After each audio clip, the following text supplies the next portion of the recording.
Hello, everybody, and welcome to today's SMZ3 tournament matchup with Crossproduct versus Ninjembro. This is round 2 of the brackets. We should have a really good matchup. Joining me on the mic is All Cheese, No Sauce. How's it going? Hi, it's going well. How are you? I'm doing great, and I'm A0. I should probably mention that as well. Looking forward to a really exciting match. So, do you know a lot about these runners, Cheese? Um, I know just a little bit here or there. They're both obviously really good at this point. Yeah, I've seen both of them around. They've both been around the SMZ3 circuit a lot, but nothing particular comments either way. Yeah, same. I'm actually fairly new, so I haven't seen a lot of Ninjembro. I know he did a lot of racing a while ago, kind of took a pretty decent break from racing and then came back into it for this tournament. So I'm really excited to see what he's able to do. Definitely more familiar with cross product. I know he tends to meme around a little bit, to skip logic here and there. So I'm looking forward to hopefully seeing him do some kind of crazy crystal flash, crystal flash clip or elevator crystal flash to get something out of logic that you don't very often see. We'll see what happens. At least initially, we see them both going into Link to the Past. Pretty standard starting route for a lot of runners. Almost everybody in this seat, in this game, since there's only one item in logic in SM initially.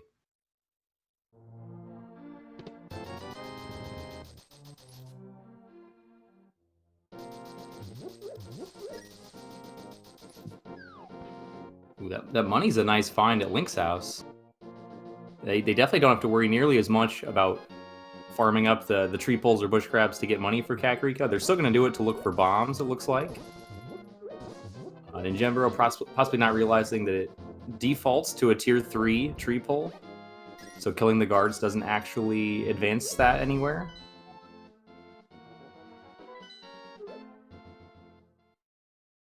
We get an early map check, too. And bombs on Uncle. That is a great start. Well, not a great start, but it's at least advantageous. 50 rupees in the chest. Yeah, this is the time where you want to find bombs. They're not junk items at this point, because you definitely need them to do a lot of early checks in Kakariko, so totally right. And so the map check we saw had Red Crystal at Eastern, and that was Pendant Desert, and I believe it was a Crystal on Hera. Is that correct? That appears to be correct. Well, you were a tracker caught what I didn't catch.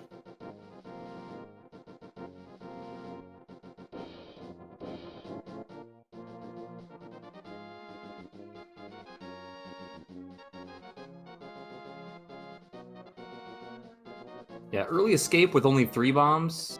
Well, I guess 6 bombs. Now that they have Sanctuary. I believe that was the other 3, but 3 bombs from the front of escape is not quite enough to get through and do everything. Plus, you'd like to have a couple extra in case you miss 1 or 2. But if they had a little bit more, they might have opted to do that escape while they were right in front of it. I definitely agree. The comment in chat. And looks like we just have regular missiles on Aga. So not on Lumberjack, sorry. So not a very big deal at this point.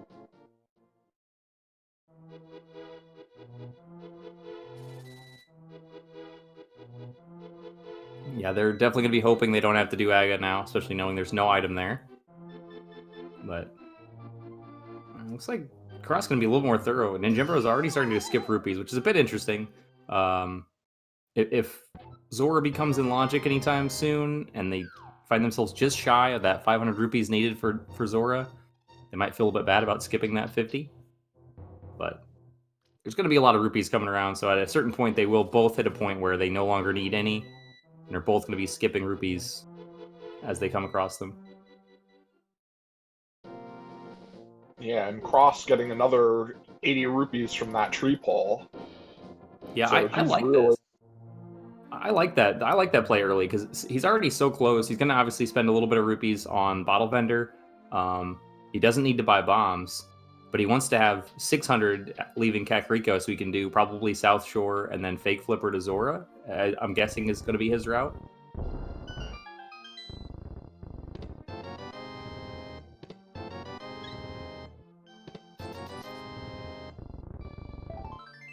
And so far, nothing that interesting in Blind's Hut, although we're just about to check the back. And just another super missile pack, which, I mean, I'll never turn down super missiles, but this is nothing really of value in Blind's Hut. Oh, for sure. Supers are very useful, especially if you don't find the charge beam. You're going to need quite a few of those to be able to beat some of the bosses.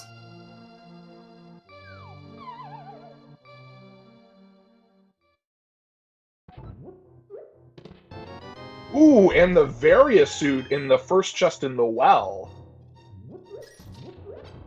Okay, yeah, that doesn't unlock anything by itself, but really a nice comfort item. Definitely required logically. Depending on everything else hard required for some item acquisition later on. There won't be any hell runs from our runners today.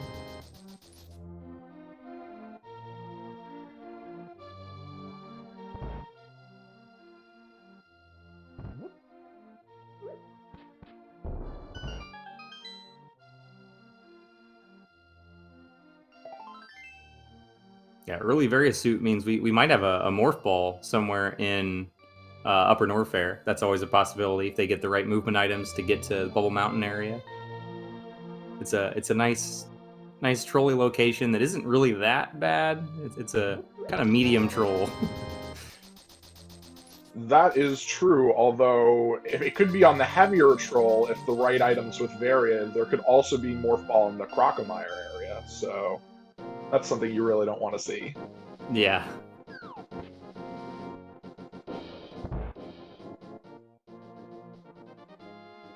Ooh. Was that Ice Rod or Fire Rod? I missed that. That was a quick check of the library item. Oh, I missed it as well.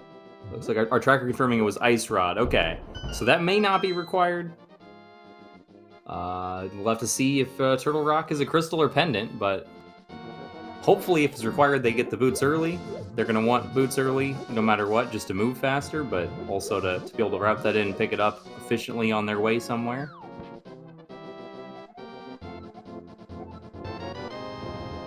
And Ninjembro took the gamble for that race game and just found himself with 3 bombs. And looks like Cross is going to scout it out, rightfully so. It turns out that's the right play this time. Yeah, I mean, you can make an argument either way. Honestly, the 3 bombs are still really helpful. They don't have any other weapons. So doing this mini Moldorm cave with bombs, you like to have a couple extra in case you miss one or two. I like the blind check there. There's very little you could find that you wouldn't want at this point in time, even if it was just missiles. You're early enough that I think you want missiles. But it doesn't really hurt crossproduct to skip it. Obviously not worth going back around for.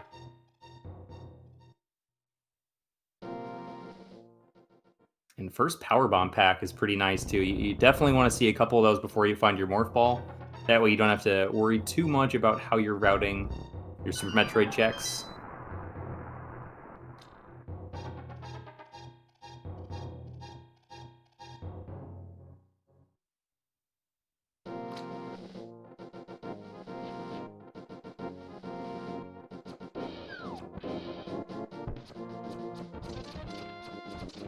I like Ninjembro's aggressive play to skip that heart piece. Only at 4 hearts, already skipping heart pieces that are only a little bit out of the way. That's definitely the mindset of this is a race. I can't waste any time.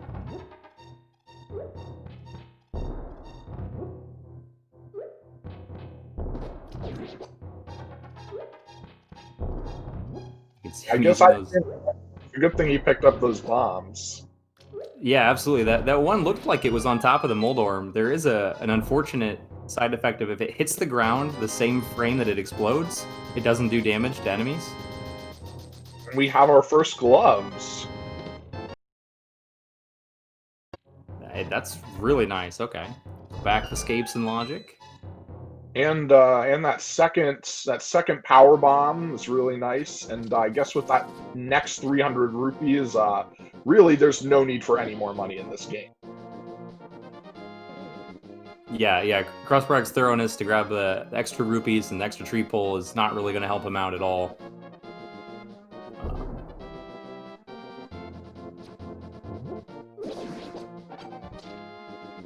They'll for sure stumble across some more rubies as they go, but they definitely don't need them.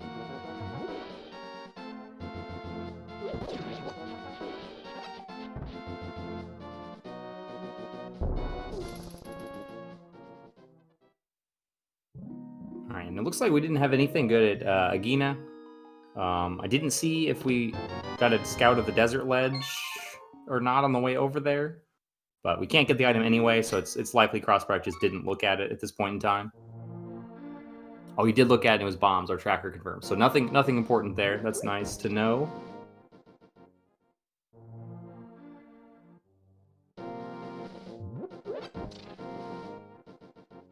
And just more money in an E-tank in the back of Sahasrara.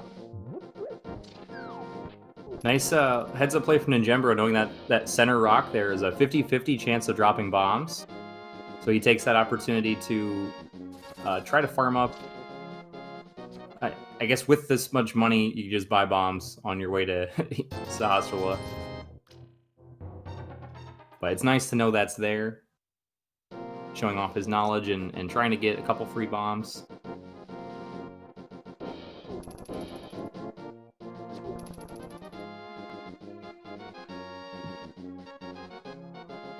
And it looks like Cross is dipping Eastern right now, so he has not checked Mini Moldorm and gotten that glove upgrade.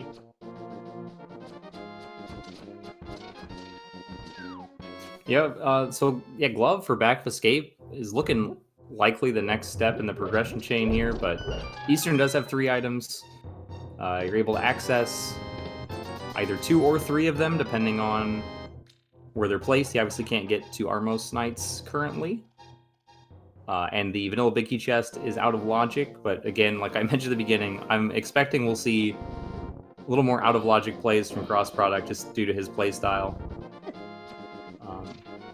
I also think it's such an easy. I feel like most of the runners in these races have all done it when they've gone to Eastern.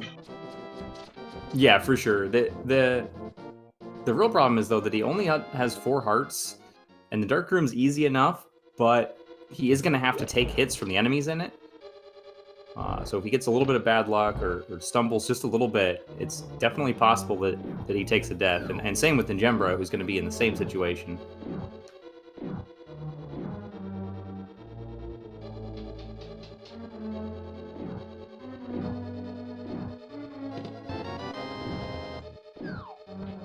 The fortunate part is that the out-of-logic dark rooms that they're going to be doing is at the end of the dungeon. So if they were to take a death there, either of our runners, it's not... They didn't waste that much time. They've already checked all the in-logic checks in the dungeon, and they can just come back later for it when they have a bow and can beat the dungeon.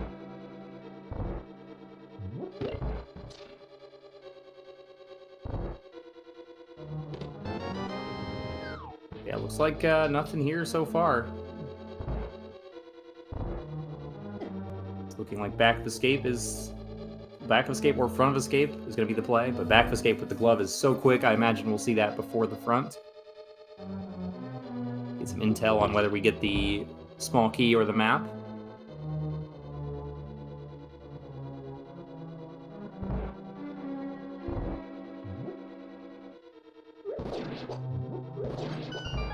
And Cross successfully navigates through the dark rooms with his low heart count. Nicely done. He's actually doing this the vanilla way, interestingly enough. Oh, maybe not. Trying to save some health. Worried about that D-boost through the enemies. But he does get it. Nicely done. Unfortunately, just the map, which means Armos has the second item. Or third item, rather. So most of that time was wasted, but for both of our runners, their opponent did the same, so it isn't a big loss.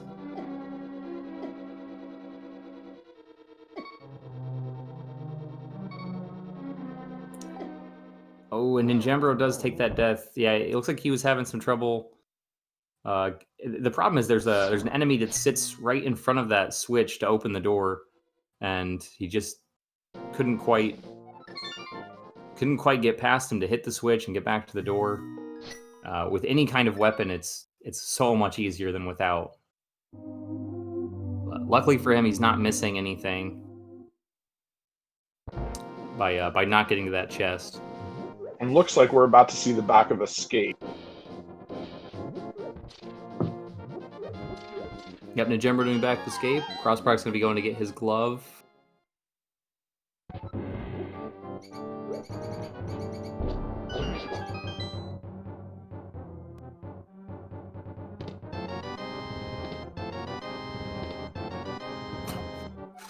Well, not a very good back of escape.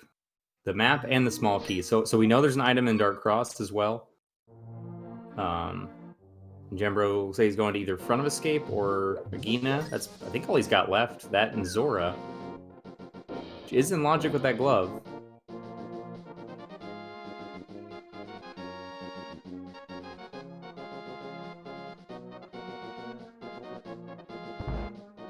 And of course, the one check in Super Metroid at the morph pedestal. Always the possibility that whatever we need for progression is sitting there the whole time. That is very true. Nothing is more trolly than having morph just in its original. Exactly.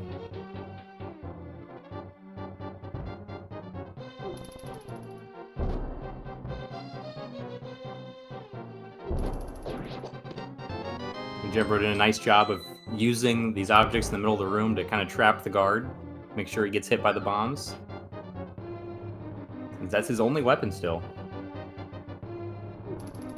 So all cheese, no sauce, what do you think our next progression is going to be? Do you think it's going to be the morph ball or something else?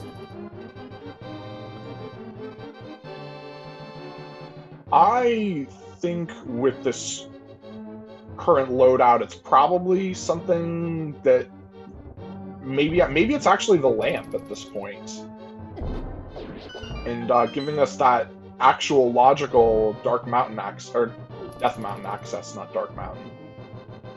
Yeah, lamp would give us Death Mountain and the Dark Cross as well.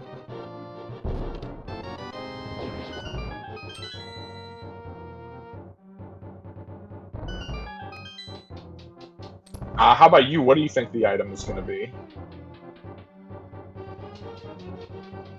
I'm going to guess we're going to find Screw Attack.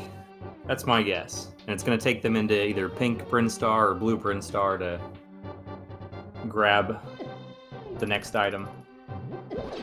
So that opens up like the old Mother Brain check and several things in pink Brinstar. It's not really what you want as a runner, but I want that to lead to the morph ball.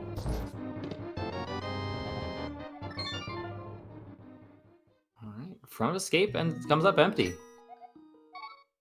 So yeah, there is an item in Dark Cross, so we have the map and the small key both in the back, which means that does have to be an item.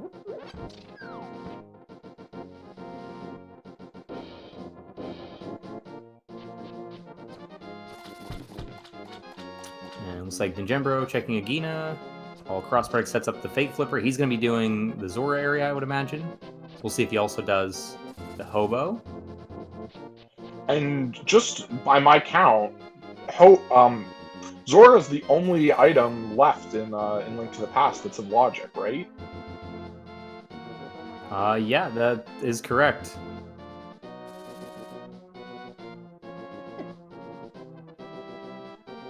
The unfortunate thing about this is that he's not going to be able, even though he set up the Fake Flipper, without the Moon Pearl, you can't get the Waterfall Cave. So yeah, he's going to be orphaning those two a little bit.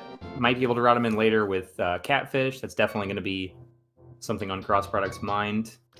And Ninjembro, if he opts to do the same play. He's going to be able to check the ledge, the waterfall ledge, but not get the item as well. Yeah, the game intends for you to get the flippers with the glove. That's the way you're expected to do it casually, but it's a lot more walking. It's a lot slower than swimming with this handy portal here, so most runners will opt to do this out-of-logic fake flipper just to get there faster.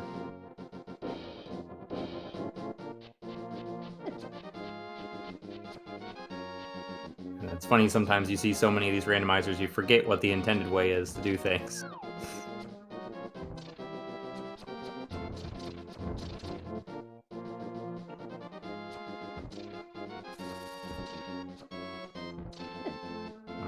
Looks like Ninjembro following closely behind crossproduct here. Oh, takes another death. That's a lot more punishing than the first one, though. That's because he was on his way to do a logical check. And that's a pretty long walk.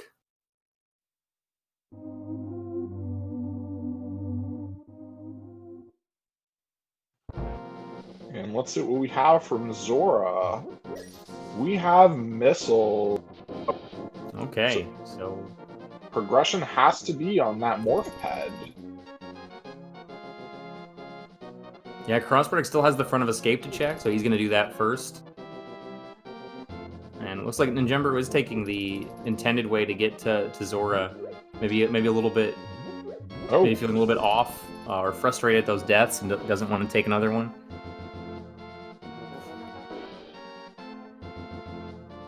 For a second, I thought Cross was actually going to make a beeline for Metroid, but I think he's just buying more. Yeah, he only had 5 bombs, which is... I'm trying to think if that's enough for the front of escape. It technically is enough, but you can't miss a single bomb with 5. So he wants to have a little bit of wiggle room. It's very easy to make one mistake and just miss a bomb explosion by a little bit. Yeah, and we know, he doesn't know, but we know that he is not going to get bailed out by finding any weapons in here.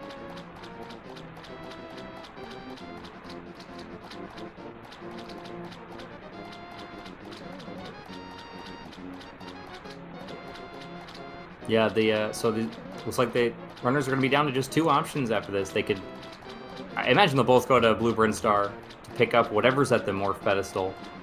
They could assume it's Lamp. Sometimes if you're feeling really behind, like in Ninjembro's case, he might be feeling really behind, although he isn't, it's still very close. With the 2 deaths, he might feel behind and want to do Dark Death Mountain first. Ooh, crossproduct struggling a little bit more with the bomb kills in these rooms than Ninjembro did. He's taking a lot of damage. Bomb explosions do a full heart of damage, and he's luckily got the bombs to spare, but the health is a little bit more concerning.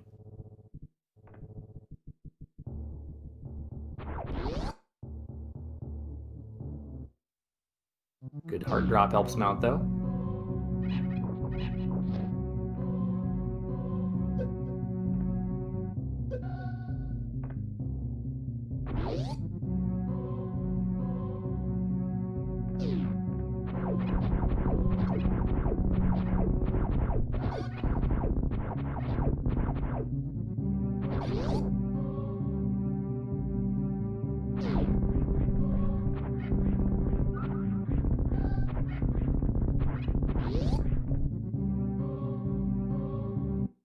Yeah, the lamp at Morph Pedestal is probably one of the worst things they could find here. But that might be the trolliest thing, because either that or a fetch quest item that takes them back to Link to the Past. What? Vanilla Morph! Alright, there it is. Morph was available this whole time. But it's not going to feel too bad for either runner, I imagine. Just because that's very uncommon that gets checked right away. Oh, and Charge Beam right away.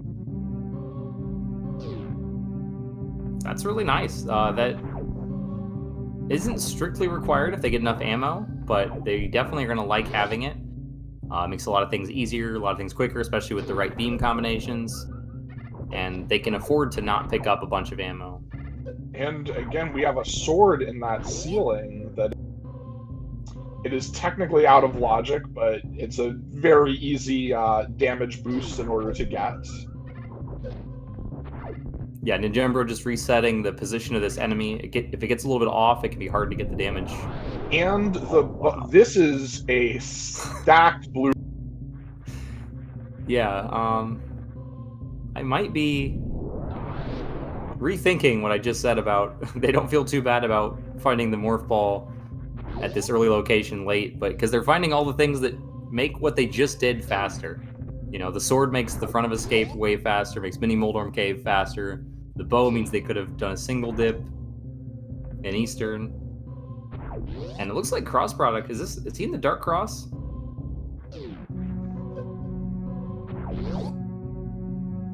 I believe so. I can't imagine he would be in. Oh, he's no, doing the no, Fifth no. Mountain. He was Okay. doing Old Man Cave. This is definitely an easier set of dark rooms, and you want this save and quit point anyway. I think this actually makes sense a little bit with the way cross product plays a little bit more. You want that save and quit point, so it's not totally time lost. You're gonna do it at some point anyway. It's not really that hard of a dark room once you get used to it. Yeah, and the Death Mountain stuff like immediately becomes illogic the moment you get Morph Ball, pretty much. So like it's already in. We already know it's in logic from what we know. Right, and it's also that's that reset. So we see that Crossproduct did the soft reset after transitioning games. He probably routed that in too, thinking I can check the high jump E-Tank item, and it'll reset me right to Super Metroid as well. So it's you kind of get a free reset routed in. I really like that.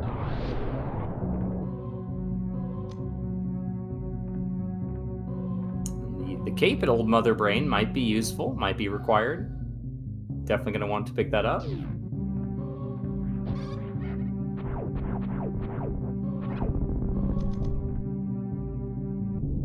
Well, thankfully that one sword isn't in logic, because with cape and sword, all we'd really be looking for is that, and the glove, there would be some Dark World access, at least access to the pyramid if they find the lamp. Oh yeah, that's true. That put Aghanim in logic. Fortunately, Ninjembro does have the Varia suit. That acid damage stacks up really fast without it, and that could have been extremely dangerous. But he gets through to scout out this item. It's just rupees.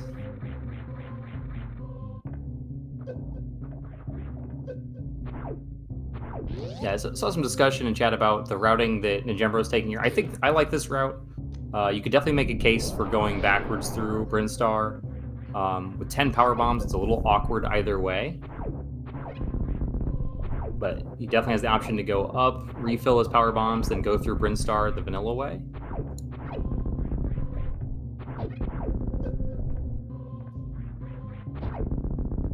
Or more likely, as most of these runners do, he'll make the he'll start off by doing the jump to Gauntlet and clearing those items, because 10 power bombs is just basically enough to clear that. Yeah, that's a good point. Yeah, I suspect we'll see that as well.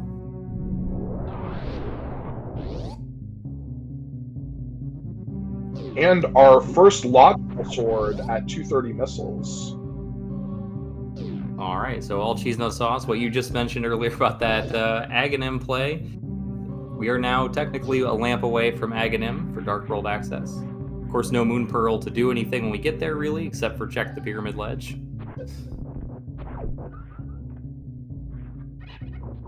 But I'm sure that's what everybody watching wants to see, right?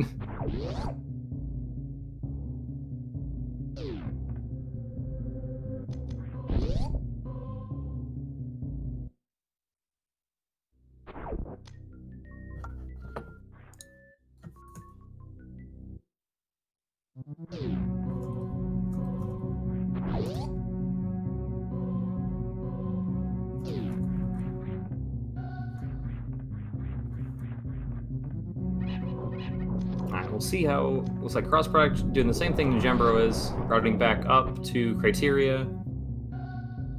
And Ninjembro not doing the gauntlet checks. It's a little surprising. Might be trying to stick with the logic. So far, he's done more sticking to the logic than cross product has.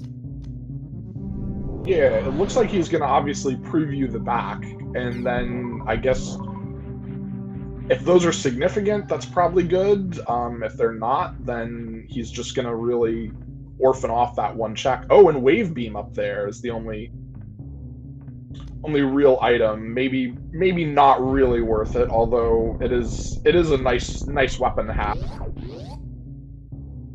Yeah, definitely. It is. I'm guessing. I'm guessing we'll come back for that at some point. It does extra damage, which with just charge and wave, you still don't have that much. I'm sure. I know Ninjembro is going to be capable of doing the wave gate glitch. So he doesn't technically need it for that. Although with charge and wave, it does enable the X Factor charge attack, which is really good on certain bosses in this game. Yeah, that's true. I'm guessing he's going to try to route that in later, like say with the criteria power bombs. That's my only guess, because he definitely is going to want that wave. It is just in an awkward position where, is it really important enough to go back around to Gauntlet right now? Not really, but it's going to be helpful. And the longer he has it, the more helpful it is. Even just these waivers, you know, they die in one shot, so it makes it less likely to run into one by mistake.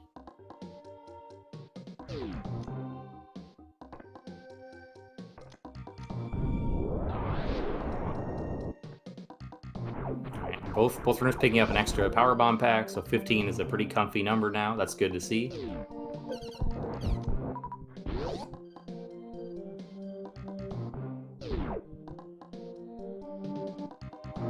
Yeah, any fewer and you're really like stuck at waterway trying to farm power bombs to do the next like portion of things.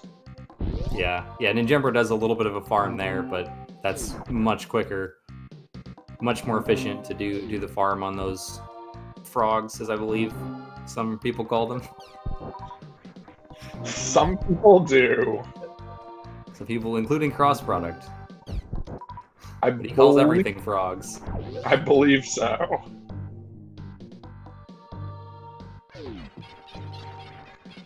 Alright, so we will get to see the item in the middle of Gauntlet. This is going to be interesting if this is important.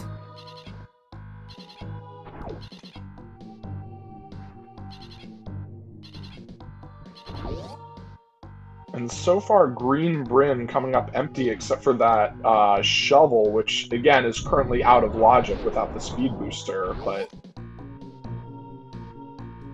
yeah, that's an easy logic thing to forget, since it's kind of just, it's so commonplace that the mock ball to get that is basically done by everyone that runs this game. it's for anyone out there thinking this is a game they'd like to play. One, they should definitely get into it. You can find out all the information at samus.link. But yeah, you definitely, that mock ball is like the first thing you gotta learn, pretty much.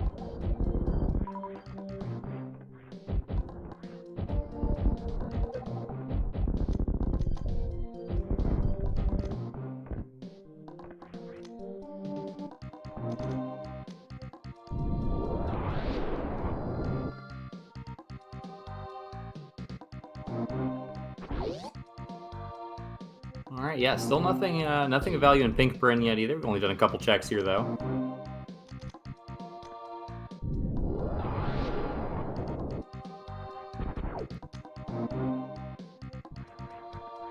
And we'll see.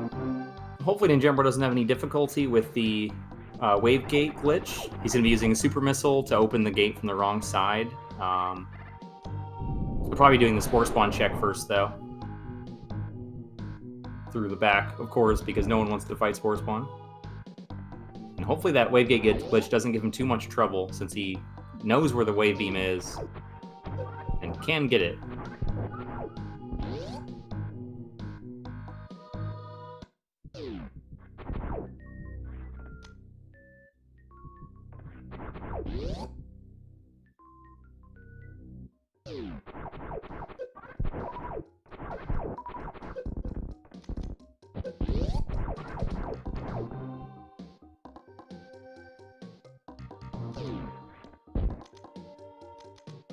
Oh, nice quick drop and escape there from crossproduct, saving precious seconds getting out of that item after picking up the missiles.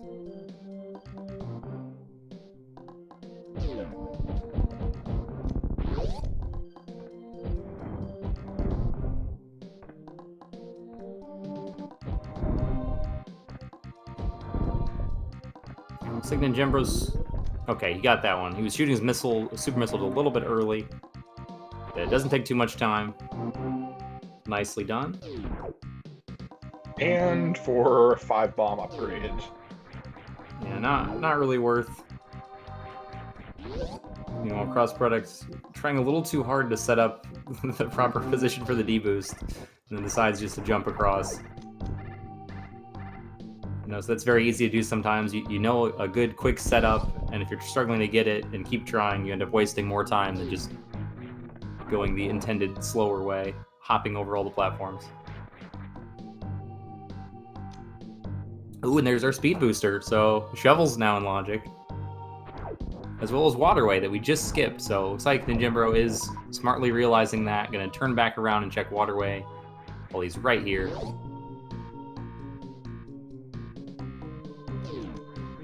This is literally like, this is the best possible time to get it outside of getting it at charge, because it's such an out-of-the-way check if you get Speed Booster later in the game. Yeah, absolutely. This is really good that they're gonna have this cleared up. There'll be no reason to come back to this Brinstar area.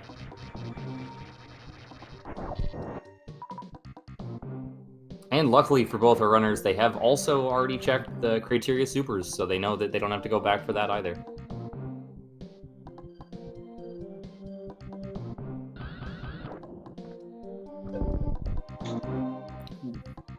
Yeah, it is a little bit tougher to get this without Gravity Suit. You can't just charge your Shine Spark in the water. You have to charge it up on top, and then release it to the left. But it's very easy to mistakenly Shine Spark up. And there we go, he gets it. Not the worst reward, but not really that valuable getting supers for it.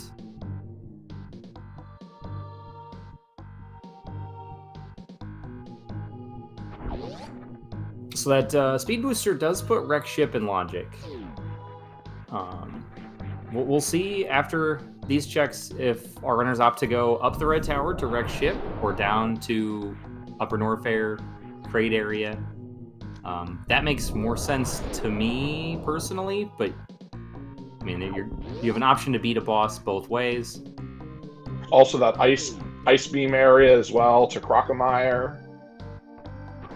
Yeah, that's true. The entirety of the Crocomire loop is in logic.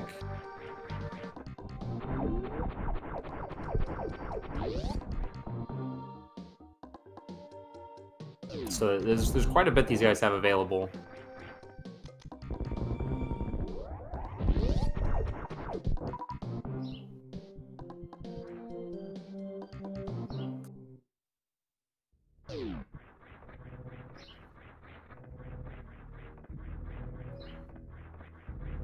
Oh, did Cross Product not check the Blue Bryn power bombs? That's an interesting one. I think maybe that was just something he forgot, because he was right here at the morph pedestal already.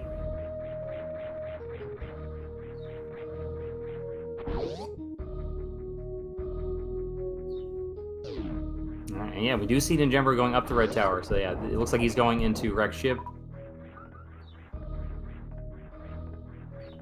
Which, having that speed booster as access, that's one of the ways you can be logically required to get in there.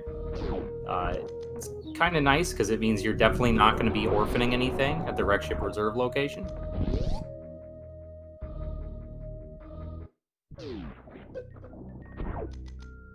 And Cross gonna check his Waterway as well. And yeah, no, Speed Booster really is the best item to have before Wreck Ship, just for that one reserve item.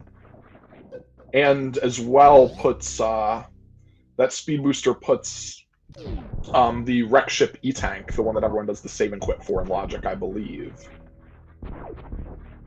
That's true, yeah. That one's definitely obtainable if you know what you're doing, if you're really talented with just power bombs.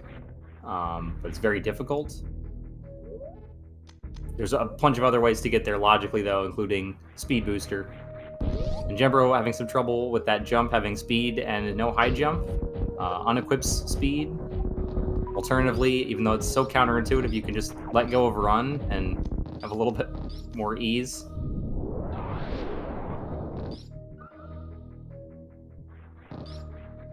And we have our first reserve tank of the match. Very nice. With so little health, it's really not that bad of a find. Oh, ninjembro not going up to wreck ship. Okay, this is interesting. This is a bit of a detour just for those 3 items. And with Speed Booster, he can... I believe he can logically do Gauntlet to get that E-Tank as well. He can do the Criteria Power Bombs check, so this is very interesting that he's just going out of the way for those 3 and then going back down. Crossproduct also going up. We'll see if he goes into wreck ship. Having a little more trouble with the red tower here, though.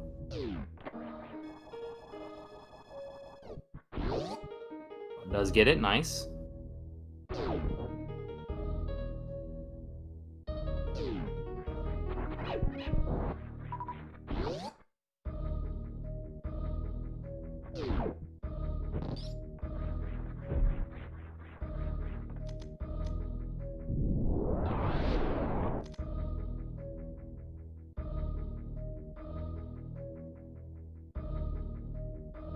Yeah, I'm a little surprised at how little divergence we've seen from our runners. Really, the biggest difference is that Crossproduct did the gauntlet checks, has his wave beam, and therefore is a little bit behind in these checks, but has 1 more item checked and 2 more items picked up than ninjembro, since he grabbed the missiles and the wave beam and gauntlet.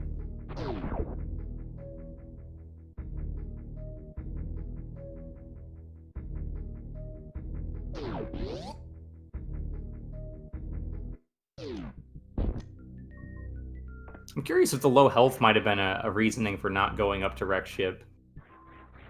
Because we did see ninjembro take a energy refill at the bottom of red tower. And Crossproduct's in similarly low health. I doubt that's going to scare him away, though.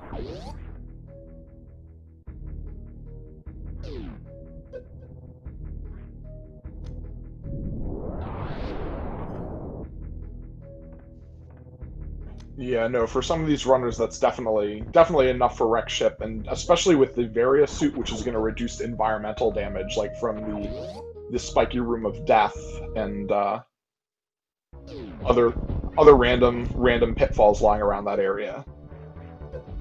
Yeah, for sure. Actually, the missiles might be more of a deterrent than the health. I would say it would. I hadn't realized ninjembro was so low on them, but he certainly would have had to refill at the ship. Because you're right, you definitely don't want to go into Phantom with low missiles, but the health is definitely not a concern. 3 tanks is kind of, in various suit, is kind of a comfy any % level of equipment that these runners are more than capable of dealing with for that fight. And since he didn't pick up that wave yet, he can't use the X Factor strats on Phantoon. True. Ninjembro does miss the quick kill on Kraid, but cleans it up really nicely in this second phase. As far as not quick kills, that's about the best you can get. And we have the flippers on Kraid. Okay, so that doesn't add a whole lot in logic. It adds the hobo that we've seen and was not anything valuable. It adds the waterfall cave that we haven't seen, and I think it was either missiles or super missiles on the waterfall ledge that certainly aren't important. I believe they were supers. Okay, thank you.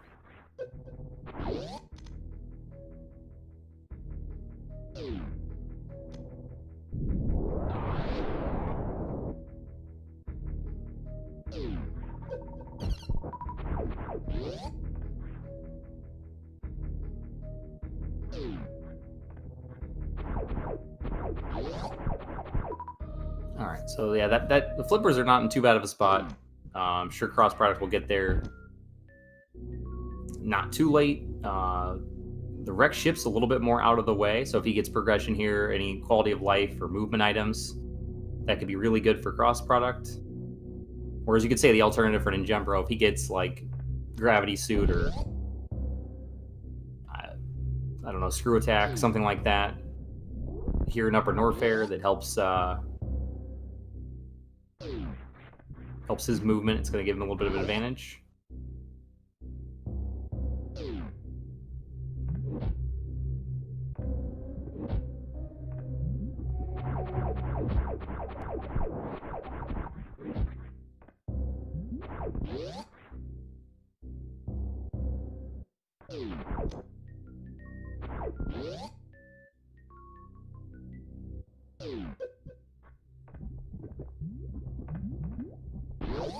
I am hoping we get to see that X Factor fight, like you mentioned.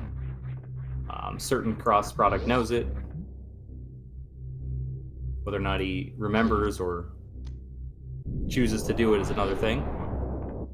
That's true. He also has 75 missiles, or 74 missiles, so... Oh no, it looks like he is queuing it up. And we have our first bottle at Crumble Tower.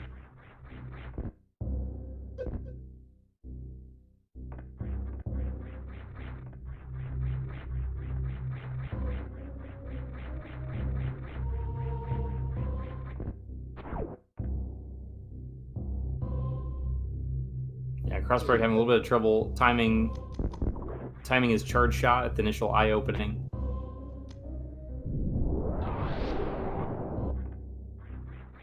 But gets a nice X Factor afterwards. Oh, misses 3 of the particles on that one. That's not great, because then he gets a fast too, or he can't take advantage of it because those particles are still on the screen.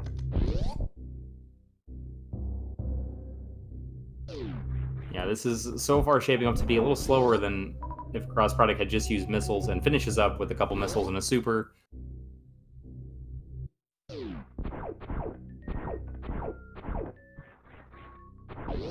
Yeah, X Factor is definitely not the easiest strategy. Definitely a fight that Cross Product would like to have back. Yeah, although, I mean, Cross does do a lot of things just to show that he can, and so, to gain the approval of all of the watchers. And so, in that vein, just make sure you give both of these runners a follow on their page if you've not already. They are putting on quite a show for us.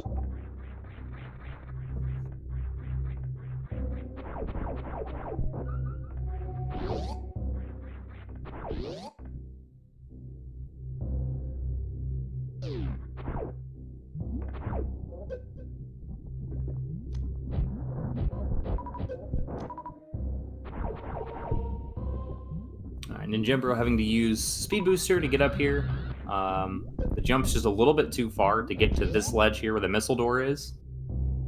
Without high jump boots, space jump, morph ball bombs, or Speed Booster. You can actually get up there with Ice Beam as well. That's not in logic though. Ooh, and we have our Titans. Sorry, I didn't mean to step over you. No, you're fine. Go ahead. Yeah, we have the Titan mitts, which don't really. I mean, they unlock. I don't really. Do they unlock anything right now? No, not yet. We would need. Really, just Moon Pearl is the big one. If we get Flipper, or not Flipper, sorry, Flute, that would give us access to Lower Norfair, or at least the Screw Attack item. And I guess we could get to Gold Chorizo, at least the super missiles at Gold Chorizo as well. Or what's the vanilla super missiles, that is. We don't know what's there in this seed, of course.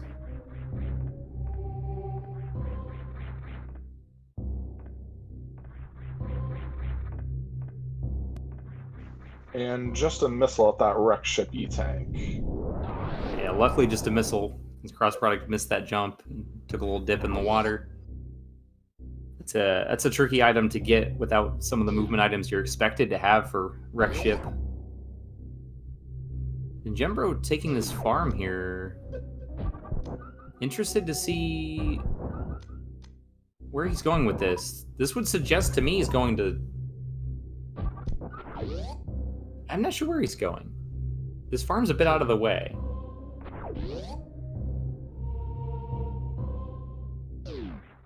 I'm guessing he's just going around to the speed booster wave beam locations. But this isn't particularly dangerous, so I'm surprised that he stopped to farm. And with basically 2 E-tanks in reserve, I don't see a high jumpless lava dive. No, it doesn't. It does not seem like the best opportunity to fight Ridley at this point. Oh, I suppose this lava does do a decent amount of damage. Wanted to be safe in this room. You do run incredibly slow in the lava without gravity suit, so that does make sense. I understand the logic behind the farm now. Also, I'm not sure if his reserves are full. If his reserve tank only has a little bit in it, you kind of have to expect it to be empty.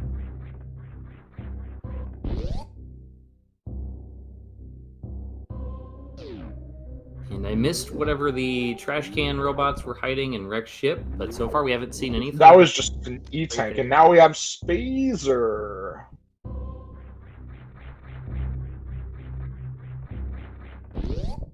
So Ninjembro didn't pick up Wave, but at least now he's got something to add to his charge. And Grapple.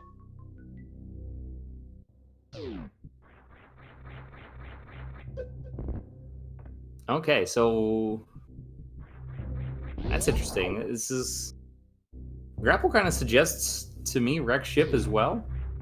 So I'm still hoping we'll see something here in Rex ship. We haven't seen anything good. It was just 2 sets of red rupees above the ocean. We've only got 3 checks remaining. I missed it. Did he check? Did he preview the reserve item? Did Cross? I don't believe so.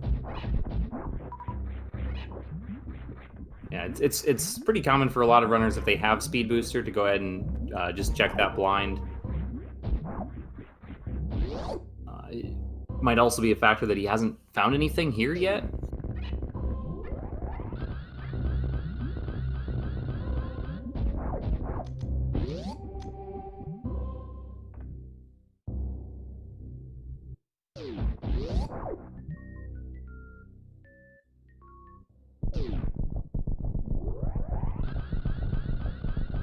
Yeah, and that grapple does help get us to Norfair Reserve as well. I hadn't thought about that. Point out in chat. That's 3 and the more ice items. beam. Ice beam. So we've got all of our beams except for plasma.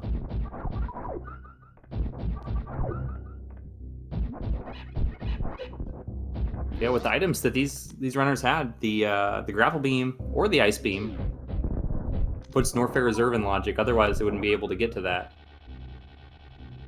He's just being a little extra cautious, making sure not to fall there. That's a very unfortunate one, since you can't get up there with a wall jump without high jump boots from the left. Or you can, but it's incredibly difficult.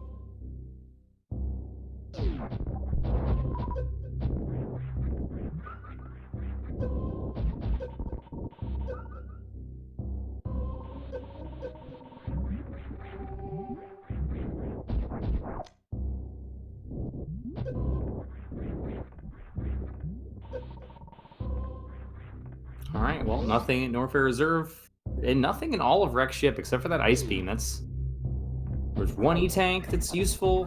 An ice beam, I think, is the only thing that are even worth picking up. And I mean, ice is great for fighting those Metroids, but I think with Speed Booster and with Grapple, it doesn't really put anything in logic, unless I'm missing. Yeah, I don't think so either. There's not anything I'm thinking of. And what Ninjembro's doing here, this gate glitch, if he had Wave Beam, he'd be able to just shoot it once with Wave Beam. He knows Wave Beam with his equipment. So this is definitely a reasonable way to go here. He also could go the other way around using his speed booster to get to Crocomire. But I think this is one of those seeds where you bet on Croc. You've got two different ways to access it logically. Running out of really any dense locations. We've got a couple of fetch quests really in Link to the Past. Yeah, and as Chad is pointing out, the grapple does put that X-ray in logic. Where Cross is checking right now. He doesn't care about that. He's just gonna check it anyway.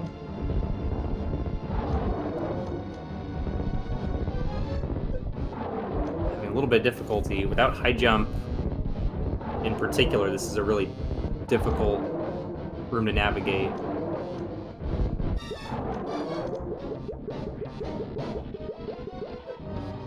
Very nicely done with that D-boost.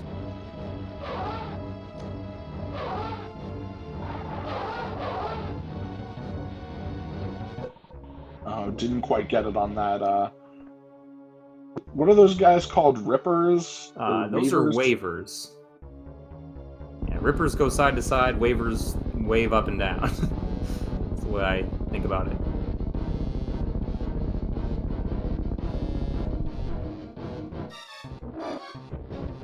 Yeah, we got flippers checks, shovel, bottle, a bunch of checks you don't really want to go back to Link to the Past for at this point. But nothing really great at X-ray scope. But well done for crossproduct to get that. That's not an easy room to navigate with his equipment. Yeah, no, those very impressive. Even if he didn't get that final D-boost, the other D-boosts are very impressive, and it's a super difficult room. Yeah, absolutely.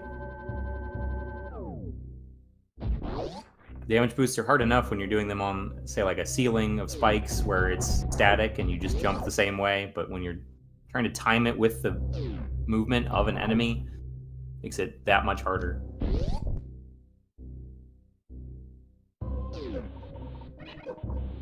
Yeah, without the various suit, he would not have survived that.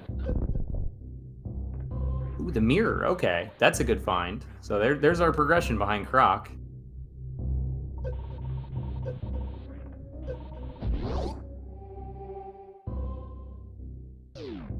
So that gets us Tower of Hera access. With no fire source. Yep.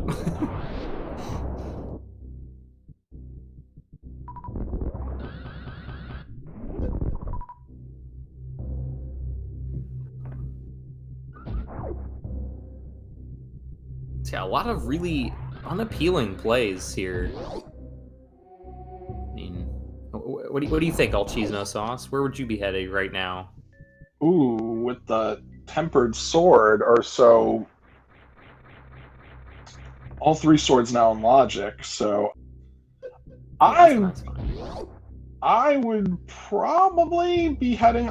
Did either of the runners preview Spectacle Rock?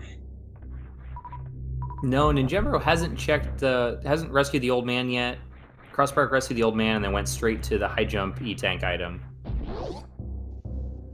I think that's kind of where I'd be heading, is probably to Spectacle Rock to check those items and to check Hera, even without the fire source. What about you?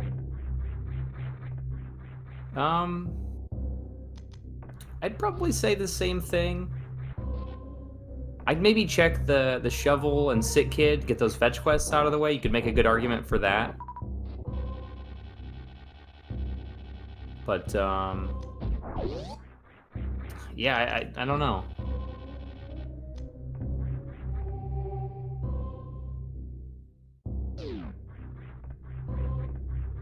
The runners do have the option to, again, it's out of logic, to finish up Eastern Palace, though, with the bow. That is a crystal. That's an option.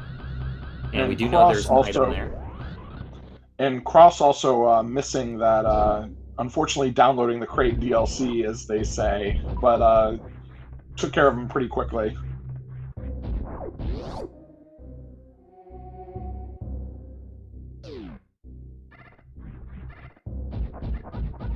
Yeah, I wouldn't be surprised if our runners both just trade and Ninjembro goes to wreck ship at this point, and crossproduct does the upper Norfair checks.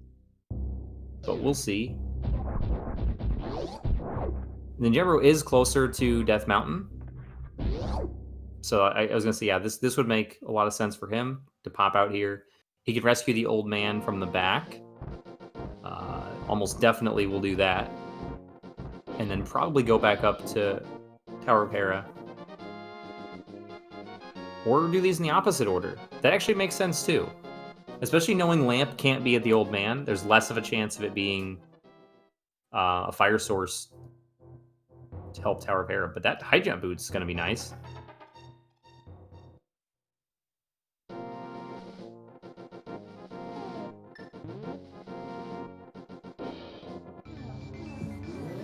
Definitely a welcome item at this point for later on things like Meridian Norfair, and makes the speed booster a whole lot easier.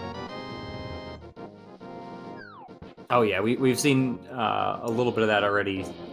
Having difficulty getting good jump height because speed booster without high jump is a little weird, counterintuitive. Even with high jump boots, it's still kind of funny how that operates. With a little bit of run speed, you get more jump height than with a lot of run speed. Crossproduct having some trouble with Crumble Tower.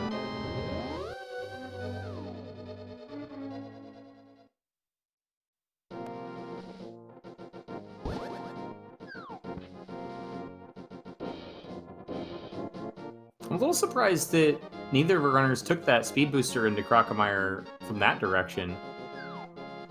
They still need a lot of items for progression. And at least in Crossproduct's position, he doesn't have a lot available except for Upper Norfair, so opting to do this just the most efficient full clear. And taking advantage of being at the bottom of that Crumble Tower might have been a smart play. Of course, we have the advantage of knowing that Crocomire is required for that mirror.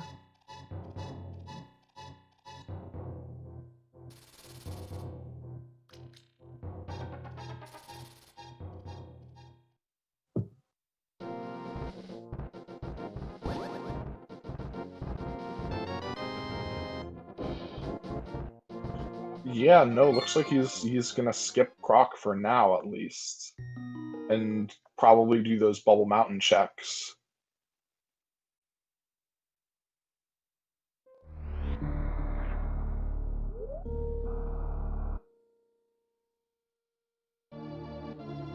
Yeah, I think for some people, the Crocomire loop is kind of treated as a quote-unquote pendant dungeon.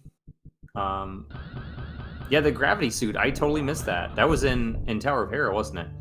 I saw it was fire locked, but I missed the other item, and I guess it was gravity. So that's a big find.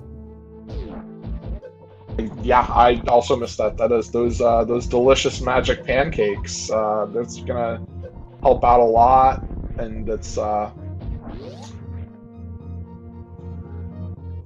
we're still like one item away from Lower Norfair being in Logic, but now all of Meridia is in Logic, so it definitely seems like the play. Although Ninjembro gonna clean out his gauntlet very quickly, or clean up the gauntlet. Right, he knows he only needs the left item at the back, doesn't know what's in the middle.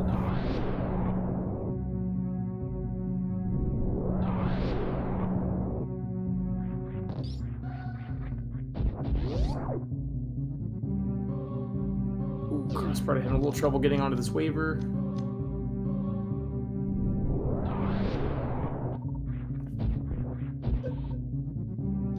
Yeah, Crossproduct doing this out of logic, trying to avoid the loop down and around that Ninjembro took.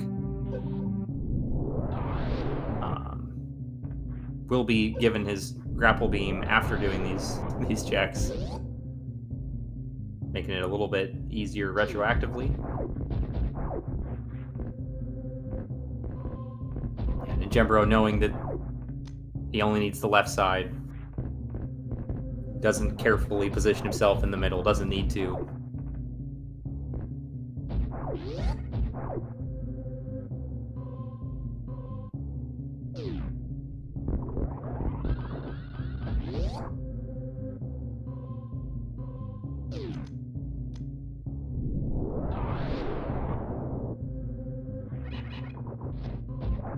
we do see ninjembro. Looks like he's going to go to wreck ship as well. Would be the only reason for him to go this way.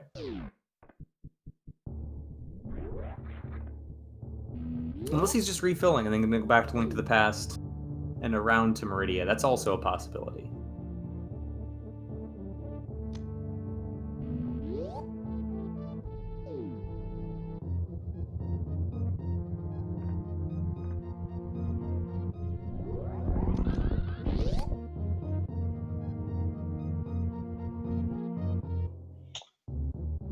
Yeah, it looks like he's going to wreck ship, which I think is probably. I think that's the logical play, like given all the information. I mean, we know, unfortunately, that all it's really going to do is give him his ice beam and that one boss, the required boss kill, but really no other items of value. Right. Yeah, I think that makes sense too. Meridia certainly has more items, but it's a bit more spread out, and you have to take a bunch of loops around to clear it all out, or do some saves and resets. Wreck Ship's much more straightforward. Both areas are fully clearable. The Plasma Pirates, the Plasma Beam after Dragon, would be a little bit difficult to deal with. There's a couple different ways to clear them out, but certainly possible. Yes, they can be defeated with either the speed booster, which I saw Cross do in one of his matches, which is very difficult, and also I believe you can, with the charge beam, you can use pseudo screw, right? Yes, the Wall Pirates actually die to, I don't know if it's any beam, but I think it's any beam. That you don't need plasma in particular for the Wall Pirates. The ones on the ground require 2 pseudo screws. The first one, of course, gives you damage as well, so you have to make sure you have enough health. But with both suits, 5 E-tanks. I think he's got, I don't know if ninjembro has 2 reserves or just 1, but he's got plenty of health that if he were to be prepared for that, he could take the damage no problem.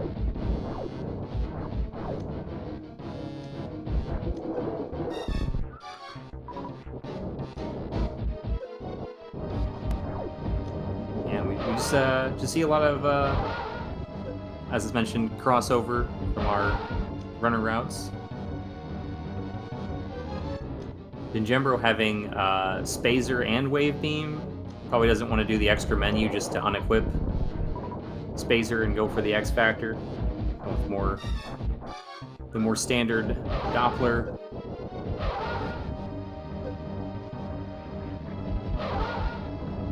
Ooh, has some trouble with the jump though there, and gets Phantoon in an awkward position. Is not able to get more than 1 missile.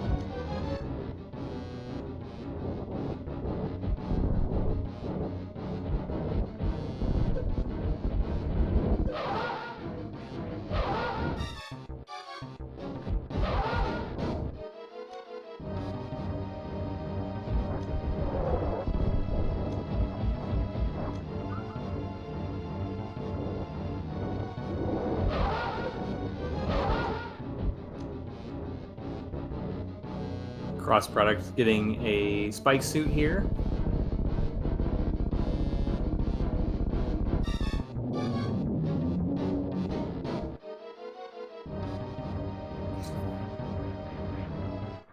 Basically getting himself a Shine Spark storage to go across this gap a little bit faster. Small time save, a lot of swag. Definitely sums up Crossproduct's style of play quite a bit.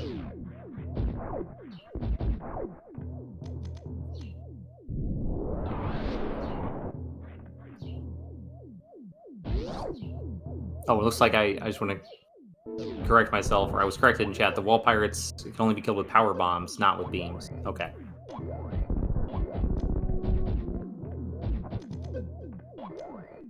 The ones in Plasma Beam in particular that we were discussing.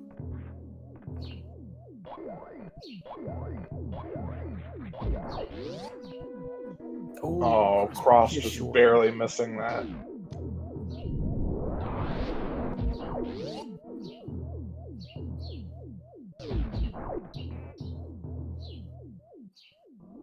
Yeah, he's trying to avoid taking the time to power bomb those blocks to get full running speed needed to jump over. Without high jump boots, it's a much tighter jump.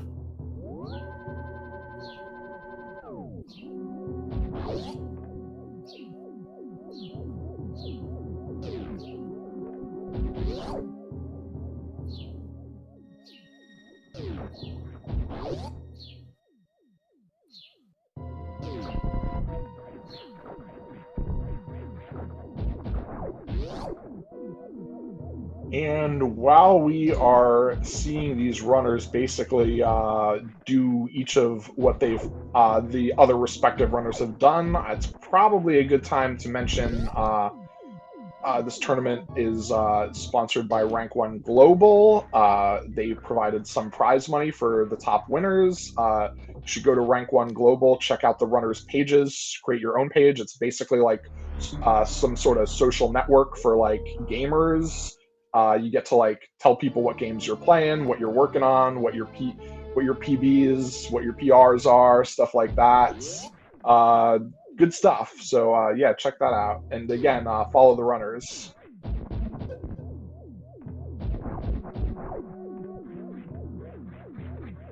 Yeah, absolutely. It's very cool to have a sponsor for a neat site like that to provide prizes for this tournament.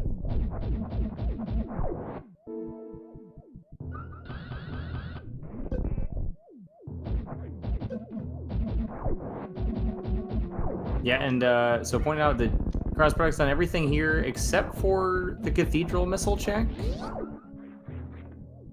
Did he not do that? Oh, I guess he did not because he doesn't have those mitts. Which could be pretty bad for him, especially because he's going to be getting other progression here. It's going to take him away from that location.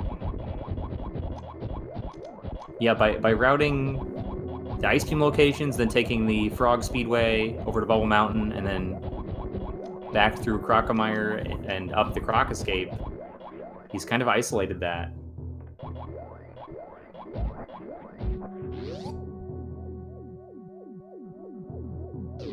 Yeah, it would have certainly been more efficient for a full clear there to have done the Crocomire loop from the Speed Booster lock side from below ice, and then come back to the business center through the cathedral.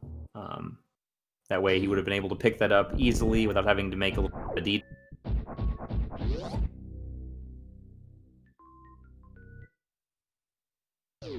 But fortunately, he is going to get his gravity suit, and we'll see where Crosspark decides to go as Ninjembro cleans up just the pile of garbage that's in Wreck Ship.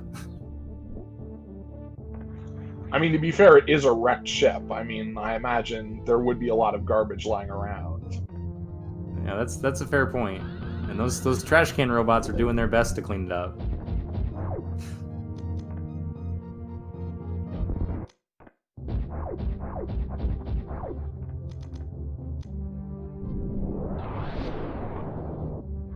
Yeah, and with Wreck Ship already cleared out, Crossproduct is making the sensible play into Meridia.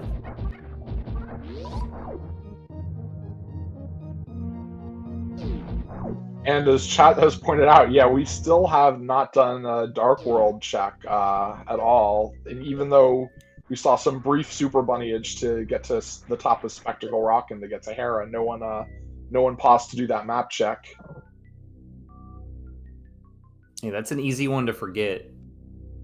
We also didn't have either of our runners talk to Sahasrara, I don't believe, to get the green pendant knowledge, since we know that's in Dark World somewhere.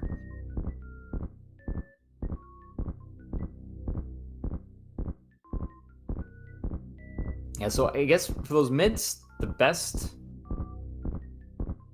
time Crossproduct's going to have to route those in at this point is going to be Lower Norfair, and then comes out through Upper Norfair. Checks that on the way back to the business center. I can't see another time other than just last location that's going to be picked up.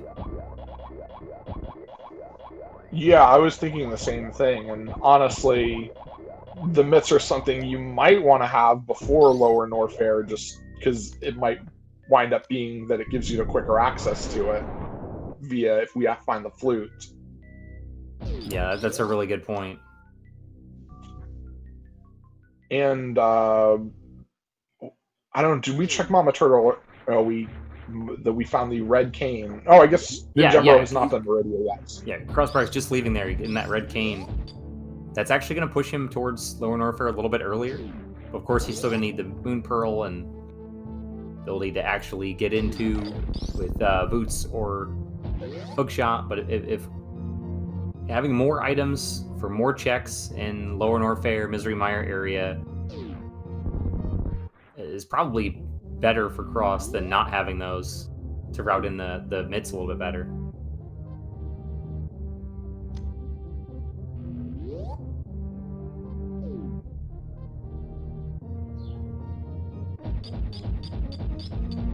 But yeah, Kane is really nice. Not really anything useful yet.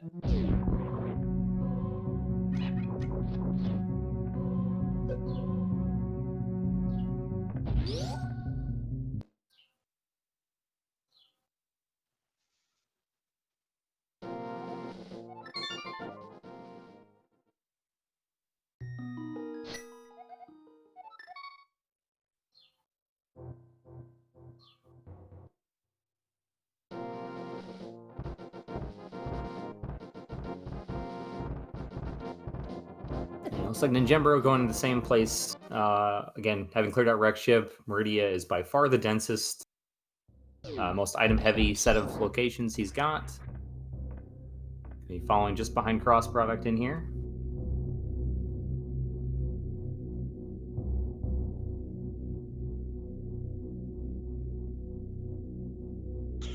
Ooh, and the plasma beam. So we got the full beam, all 900 damage charged of the Ice Wave plasma combo. Yeah, that's very nice.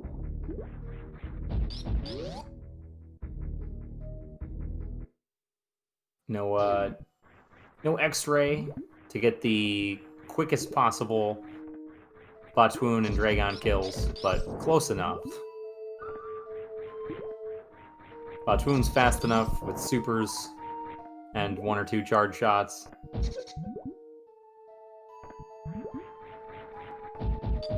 And Dragon will go down really quickly to... I imagine we'll see a combination of Shine Sparks and maybe some charge shots or grapple beam.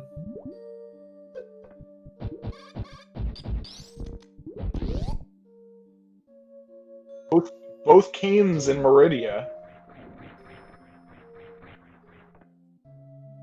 The blue one doesn't really do anything since we have the cape already.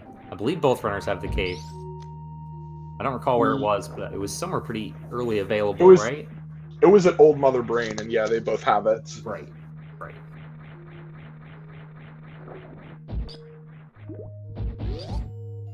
So yeah, the blue cane doesn't really unlock anything additionally that the cape doesn't already unlock. But sometimes it's faster just to pick up the item rather than stop and think, do I actually need this or not? So, so Crossbred goes ahead and picks it up.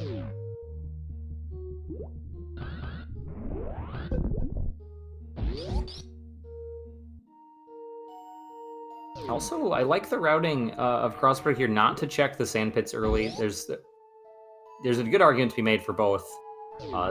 Checking the sand pits before or after Botwoon, after Dragon. But if you're planning on doing all of this, you don't have access to Link to the Past through the Meridia portal anyway. Probably your best bet is to do Dragon and then do the sand pits afterwards. You can do right sand pit into Shack Tool. If it's nothing, reset, and then left sand pit into Plasma.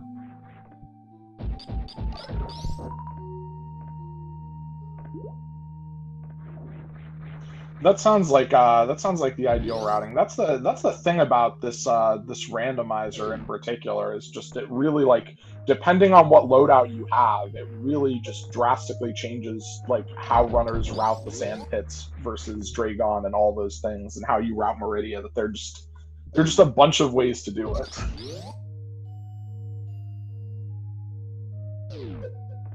Yeah, absolutely. And I think that's very similar to the 100% speedrun routing.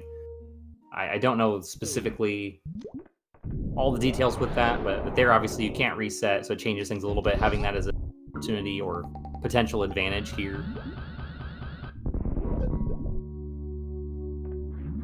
Yeah, interesting of cross product to. I understand the play to try and use charge shots to kill off Dragon there and not get grabbed and have to wait to be pulled towards the wall turrets to grapple. But once he got grabbed, a little surprised he escaped instead of just taking that little bit of a time loss and then finishing off Dragon with the grapple kill. And it is very worth mentioning that on Dragon, it was the flute. So Cross really gonna miss that not having checked the that one missile location, the lava missile.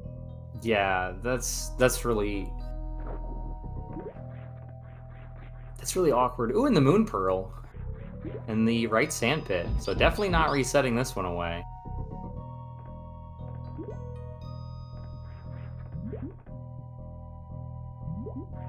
And Ninjembro going to the wrong side. It's to the right.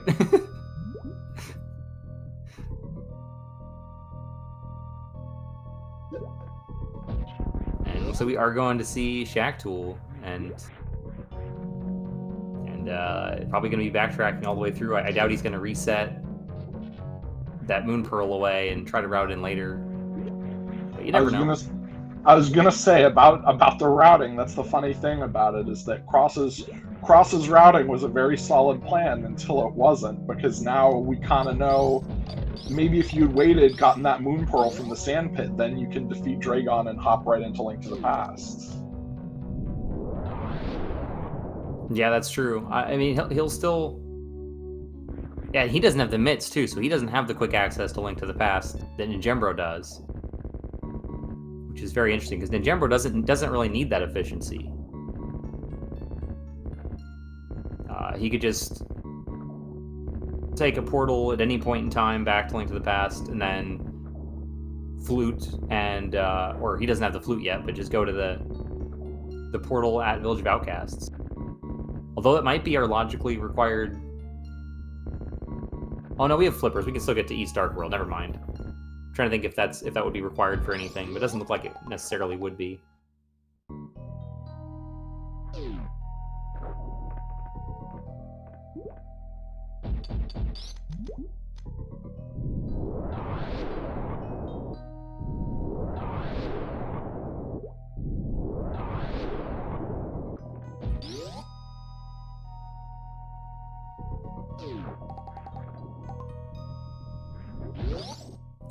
High fives going in and out of the Shack Tool room. Ninjembro making the objectively correct decision to not kill our friend Shack Tool, who's just helping us out.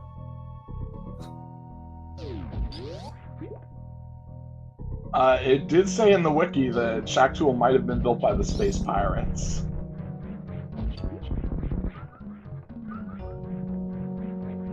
Hey, that doesn't make him evil.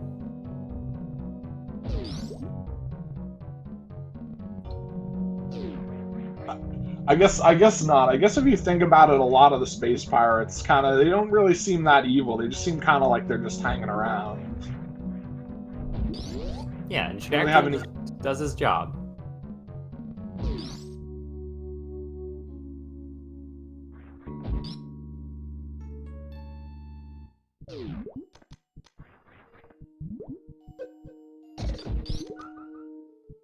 Alright, so looks like Ninjembro trying to cut a little bit of a corner here, get the green gate glitch so he doesn't have to go down and around. And Cross taking the time to kill Shack Tool for giving him that 20 rupees.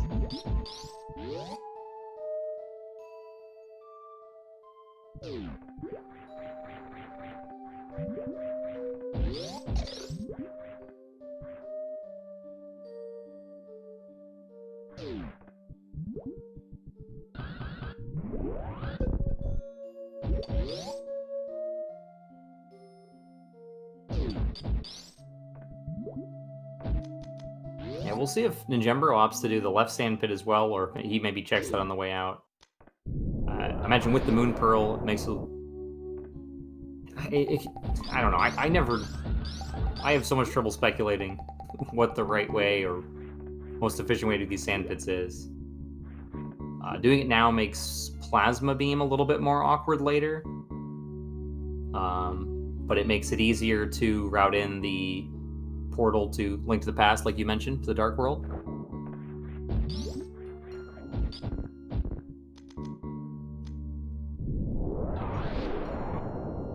Oh, and we have a lamp.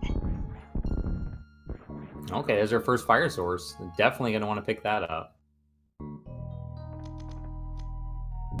that bomb is not going to be quite high enough. Yeah, Ninjembro might be best served to take off his high jump boots here. It's a pretty tough midair morph with high jump. It's like 2 really quick button presses to morph in the air there. But takes off high jump, has no problem with it. So crossproduct going to be getting his lamp as well, and then I suspect that we'll see plasma from him.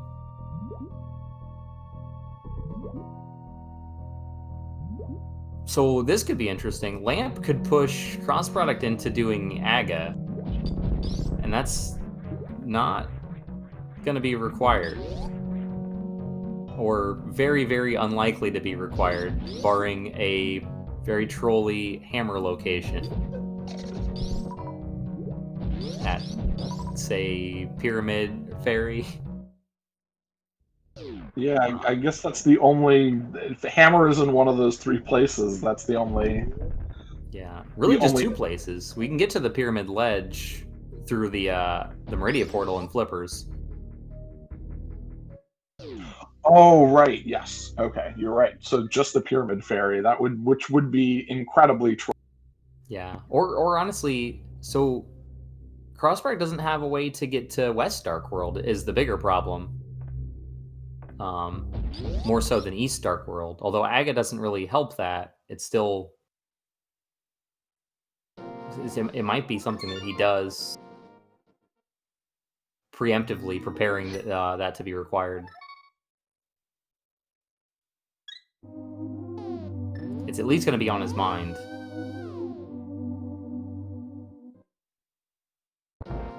Yeah, the Meridia portal first makes sense. He doesn't know what his crystals and pendants are in the Dark World.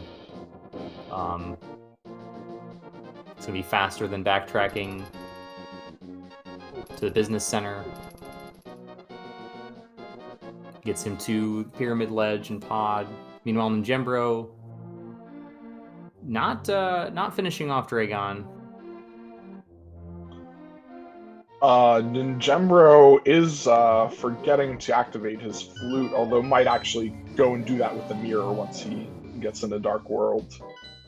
Ninjembro actually doesn't have the flute, does he? Because he skipped Dragon. He just did the sand pits before. Oh, you're right. Yes, you're right. Didn't Sorry, get the flute off Dragon. Yeah. Does not have a flute. Yeah. Yeah. So this is Green Pendant, Thieves Town. That was Red Crystal, Skull Woods. And was that a pendant pod? I believe that's correct. Pendant pod. It is Green Pendant Ice Palace. Or Thieves Town. Thieves Town was green. Which is a very hated option from very many SMZ3 runners. The Pendant Thieves Town.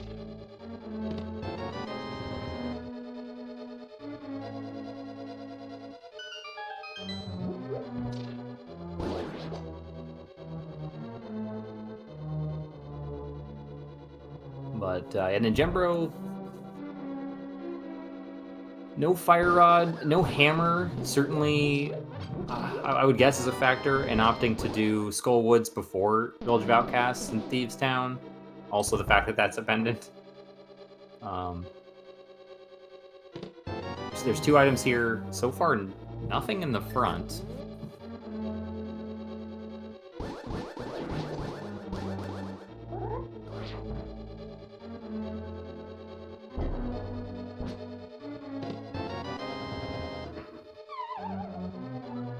Yeah, crossproduct doing his map check as well. his way to Catfish. And I imagine with no Dark World access yet, crossproduct will backtrack to the Pyramid and Pod. He can finish off Eastern when he goes there as well, which is a little bit of an efficiency, even though Pendant Pod ends up being not necessary. Doesn't really have a lot of great options without the mids.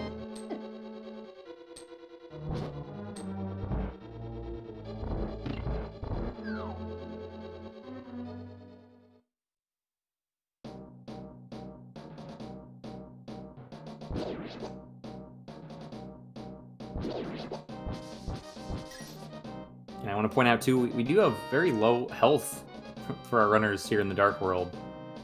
Just 5 hearts max, green mail. Tempered Sword helps a lot, but no health is pretty dangerous.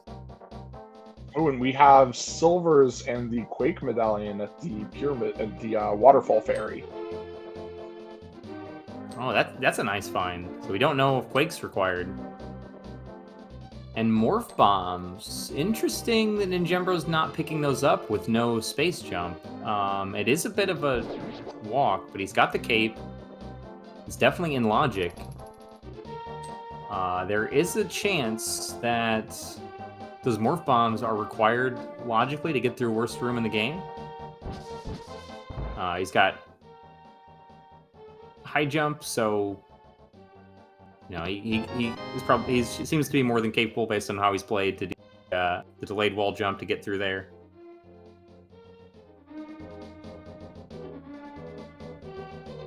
That's very interesting to skip that.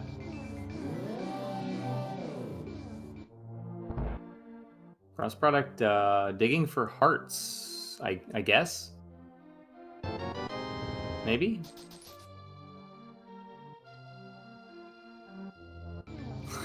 Maybe. I'm guessing he's looking for hearts. He's got 3. I don't know. It's hard to say.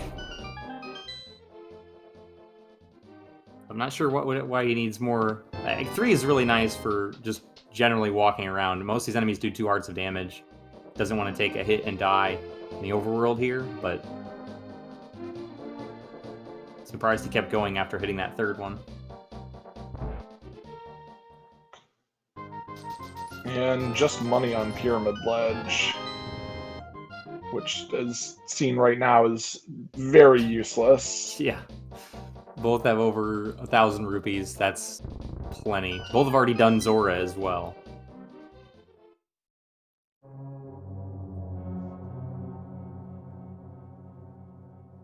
Alright, and we see Ninjembro picked up that X-ray scope. That's going to speed up his Dragon fight. I imagine he'll do microwave strats on Dragon to get a few seconds shaved off a cross-product skill.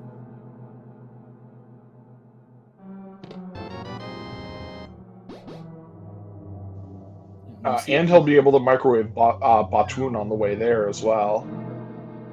That's right. If he opts to go in, he might choose to take the backdoor to Meridia and skip Batoon altogether. That's one nice thing about the way he's routed Meridia. He's got himself that option.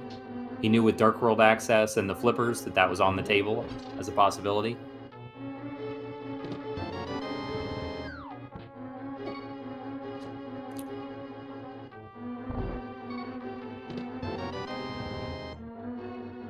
And I don't know if Ninjembro's going to take the death intentionally here, if he's going to try to go to the back. His health is not great. That Zazik was in a very weird spot underneath the bridge, and he took a hit he didn't mean to.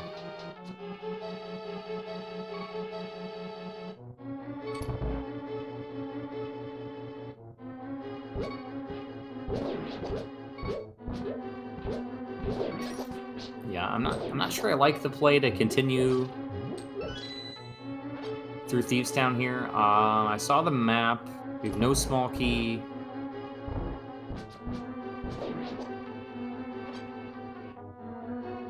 I don't know if we saw the compass or not, but there's a good chance of there being an item. Still a decent chance of an item being in that big chest. And with no hammer, if the small key's in the big chest, Blind's item is not logically available. So doing blind and green pendant out of logic is a little less helpful, when that hammer is just so important for routing efficiency for Dark World checks.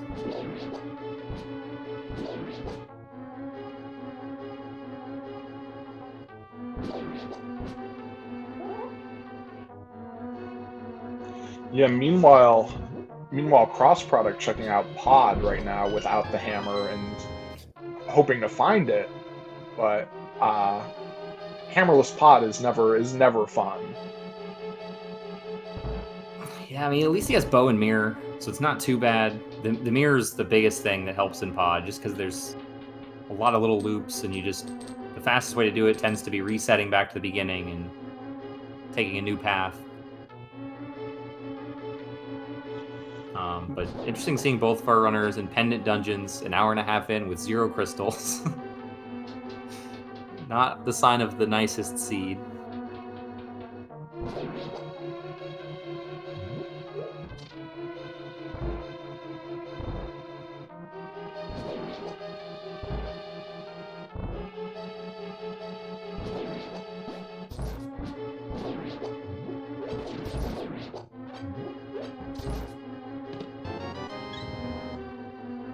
Okay, it looks like we have the small key is locked in the big chest here in Thieves Town, meaning blind and green pendant are not in logic without that hammer, because you could use your keys in a very incorrect and objectively slower way and lock yourself out of the back of the dungeon.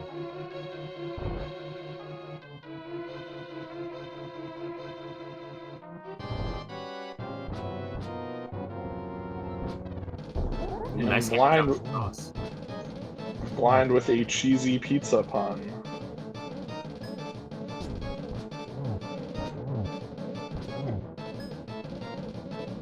And Jibber a little bit off script. The fire shield's actually getting put to work here, blocking at least one of those fireballs.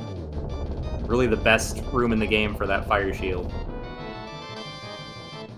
Oh, it was the compass on blind. Okay, so we don't have to worry about that being out of logic, but the green pendant is. And more importantly, just nothing of value there in Thieves Town. So that's a pretty big time sink. Unless I missed what was in the Dark Maze of Pod, but nothing of value so far from Cross Product either.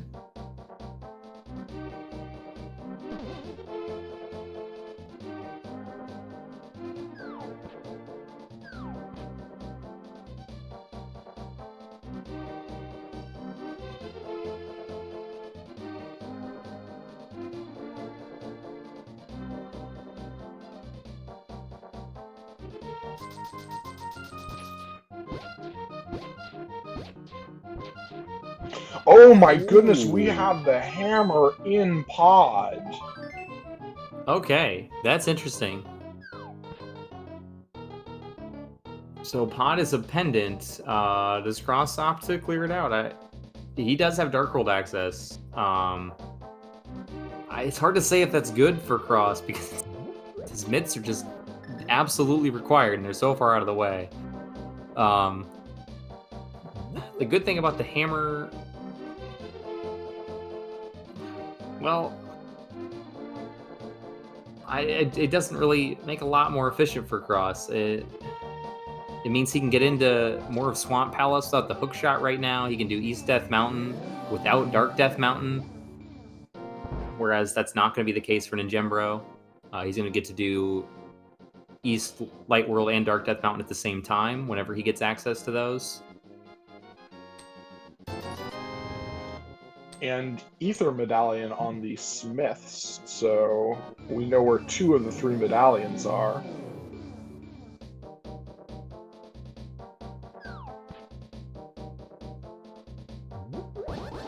Yeah, that's nice to know. We do have at least 1 required, very possibly 2 with Meyer and TR being Crystal Dungeons. Cross having a little trouble with the turtles in this dark, not quite dark room. He's got a lamp, but cleans it up just fine.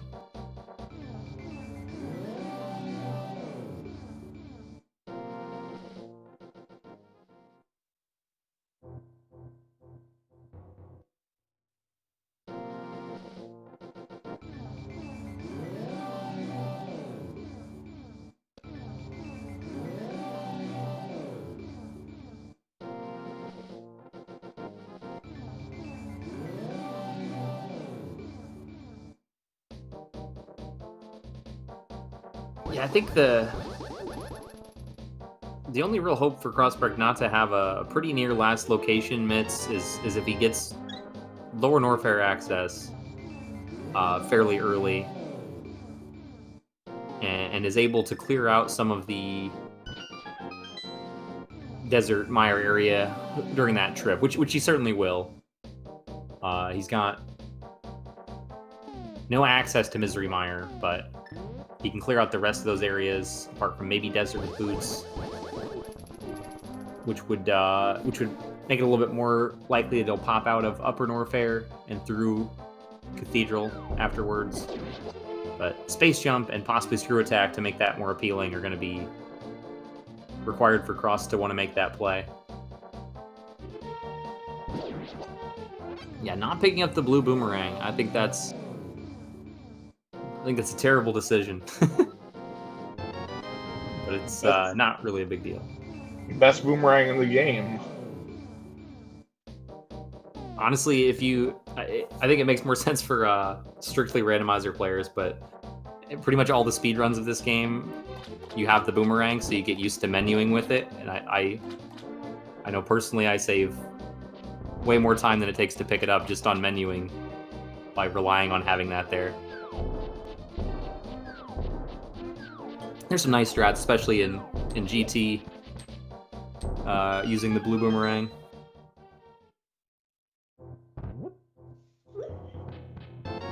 And at 141, our Hype Cave check.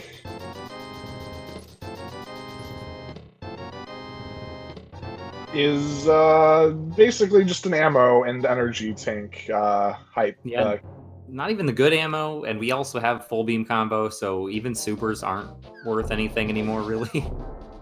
I think that's our last of the 300 rupees. At least I hope so, because they have enough rupees already.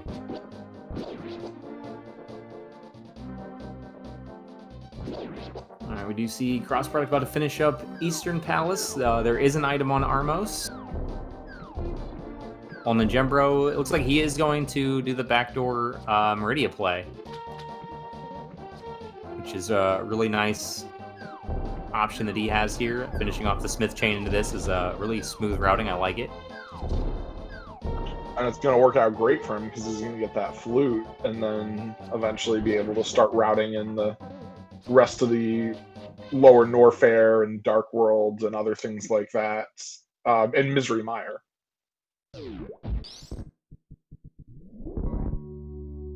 Yeah, absolutely. I missed the Armos item. The fight was so fast, I wasn't ready. Didn't see what was there.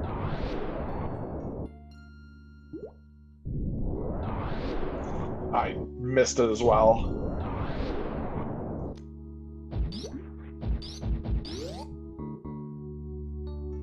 One of the chat members is asking how do they switch between games. So the way this game works is that there are 4 different portals in each of the respective games. They were originally like map rooms or fortune teller rooms or shops or other random things, and instead you can just enter them and get to various other points at each respective game.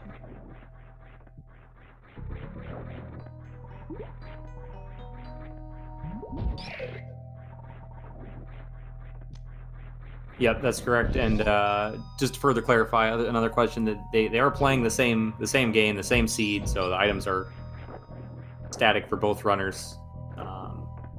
Obviously, they don't know where the other is or where any of the items are specifically. They just have to figure it out.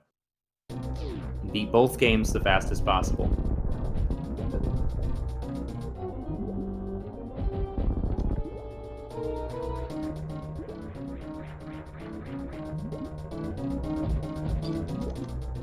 And Ninjembro about to go for those X-ray strat on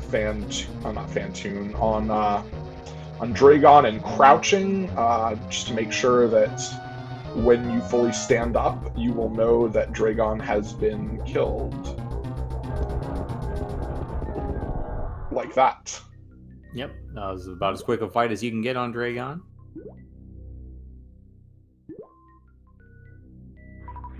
Crossproduct also skipping the blue boomerang. Both runners making that huge mistake, costing them maybe a second or two overall. Yeah, but more importantly, ninjembro does get his flute, like you mentioned. He's gonna have a lot easier access to Dark World. He's gonna get to the Mire area and Lower Norfair logically.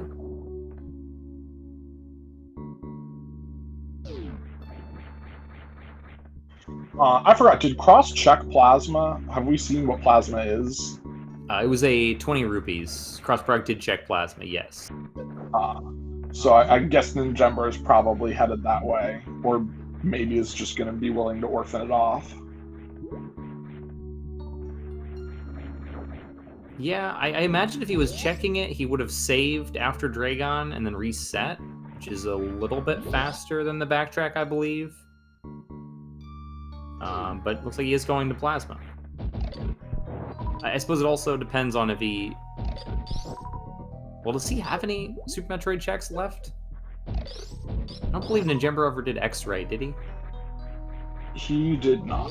But yeah, I can't imagine he'd be staying in Super Metroid at this point, especially after getting that flute. So I'm guessing he's just going to backtrack here to Link to the Past and then save and quit. Yeah, and with that flute, and because he's seen power bombs, like he knows Lower Norfair is in logic, even if he opted not to get the power bombs. Sorry, what was that? Oh, so since he saw the power bombs on Bumper Cave Ledge, even though he elected to not take them, he still knows that with this flute and everything, that Lower Norfair is like fully in logic. Right. Yeah, the morph bombs on Bumper Ledge. Yeah.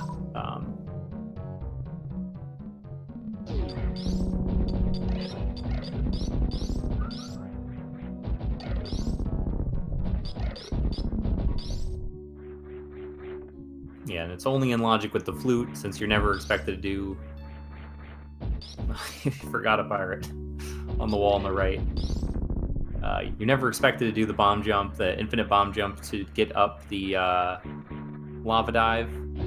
You can be required to do it in the worst room in the game, and in the screw attack room as well.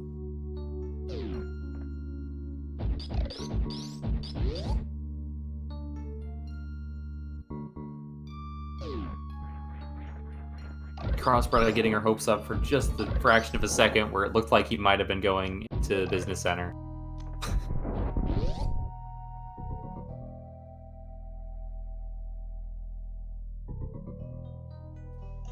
I guess now that he has that lamp, he's going to clear out Hera. Yeah, this makes sense. The lamp for Hera and the hammer to do East Death Mountain as well.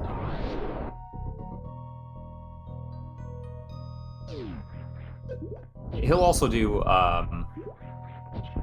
I would expect Crossproduct to do West Dark World before doing Cathedral. Just he's left it so isolated. It's one check. He can fully clear Green Pendant Thieves Town. He can do the front of Skull Woods. He can do the front of Swamp Palace. You know, the assorted overworld checks in those areas. Not to the worst part of this is the longer that Cross goes without getting those mitts, it is the more it kind of sinks into his head that it could be on pedestal, which is I think true. part of why he defeated Helmasaur King. Yeah, he doesn't have Desert Palace logically available yet, though. He would need Book or the mitts, of course, or logical access to Lower Norfair through Super Metroid to get to the Mire area to mirror to Desert. So kind of a long chain, and potentially even Boots. Desert might be Boots locked, so I can't imagine pedestals the forefront of his mind. But certainly a possibility from what he's seen.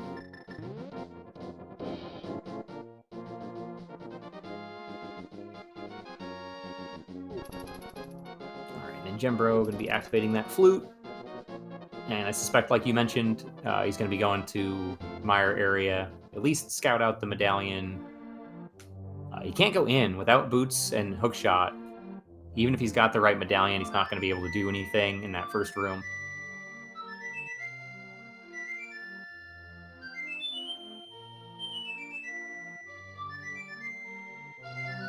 Blue mail's handy, especially with only 7 hearts still for cross product and ninjembro both. So it looks like we have both of the blue armors, the blue Super Metroid armor and the blue Link to the Past armor in Tower of Hera.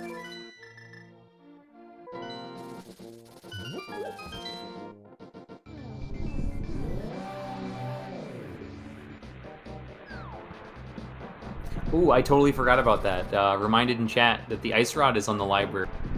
So we do need boots for something, whether we need it for desert or not. Certainly need it for Turtle Rock.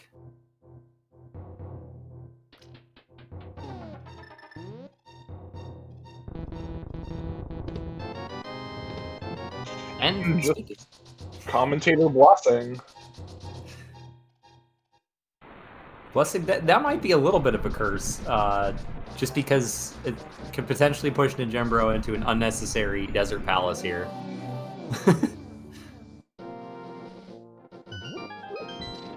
Ether was on the Smith, so Ether's required for Misery Mire, and that's on Smith Chain, so that is going to be locked behind Mitts. Which, again, is bad for Cross Product, who does not have the Mitts, and is going to be pushing those really late. When he gets them, he's probably going to have a lot of things needed to do other crystal dungeons and going to put off that Smith Chain.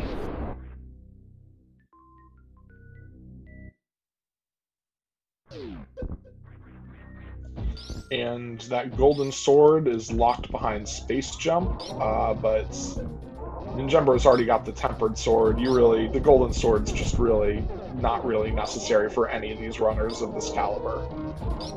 Yeah, it's certainly not necessary. It makes the Ganon fight easier, not necessarily faster. It makes the Ice Palace and Turtle Rock bosses, Cold Stare and Trinex, a little bit faster, but yeah, definitely not worth picking up, even if he had the Space Jump to get it. Very fitting, gold sword at gold chorizo.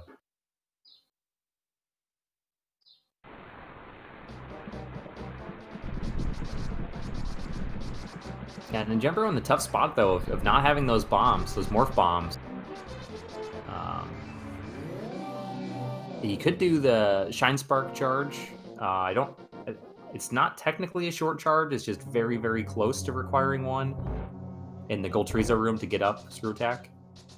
And we have Bombos at Paradox Cave, so we have our third medallion found, and we also have the ability to clear Ice Palace. Well, not Cross because he doesn't have the mitts, but we know that Ice Palace is now in logic and clearable.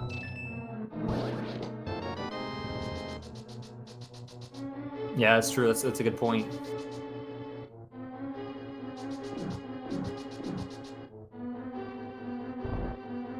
All right, well, this is good for cross products. He is in Norfair, which is where he should be. It's where he needs to be to get those mids. I really doubt he's going to go up here, though. We'll see. Yeah. Getting the screw attack makes Lower Norfair a lot safer. Which screw attack was in Paradox as well, right? I missed it, so I think so.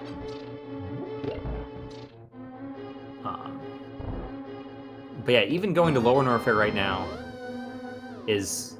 I think this is good for Cross, provided that when he's done here, he comes back through Upper Norfair. That's what I've been expecting to see from a while. For him for a while. With high jump, this gravity jump's not particularly difficult. But still well done to get that first try. Oh, screw attack with Spiral Cave is what chat is pointing out. Oh, Spiral Cave. Okay, before doing Paradox. Okay.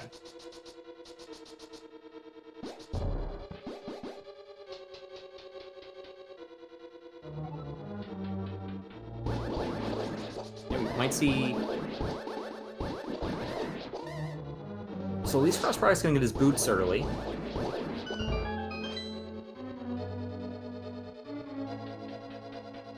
Or at least fairly quickly. Right, he can get this green gate glitch. Running out of supers. Whew. Last possible moment.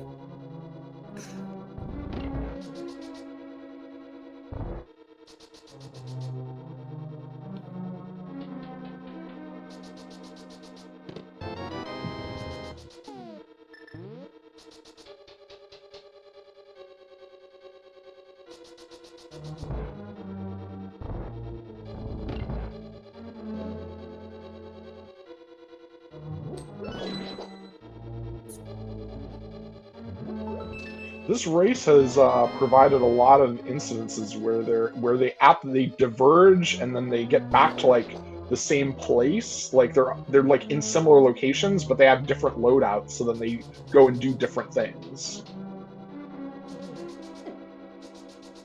Yeah, definitely. It's nice to see that like almost sync. A lot of high fives, basically. Ninjembro just finding keys so far. There's the first item in Misery Mire.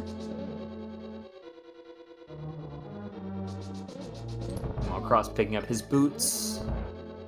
We'll likely see him dip Desert as well. I think Desert makes even more sense for him. Did Ninjembro get both items? I saw. Excuse me, I know he cleared out the front of the dungeon, but did not do Landmola.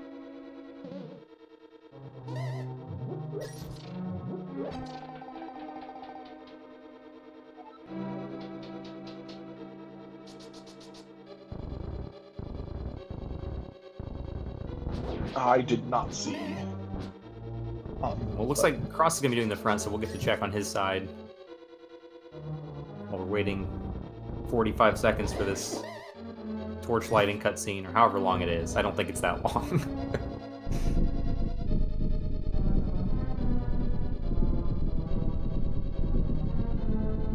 It's I'd like to think of it. It's the other side of that bowling chorizo, that bowling statue up in the wrecked ship. Like that's what we're not seeing there. Is like while those torches are lit, it's just sort of the rumbling is it from it moving there and just moving another Federation soldier or space bounty hunter from point A to point B.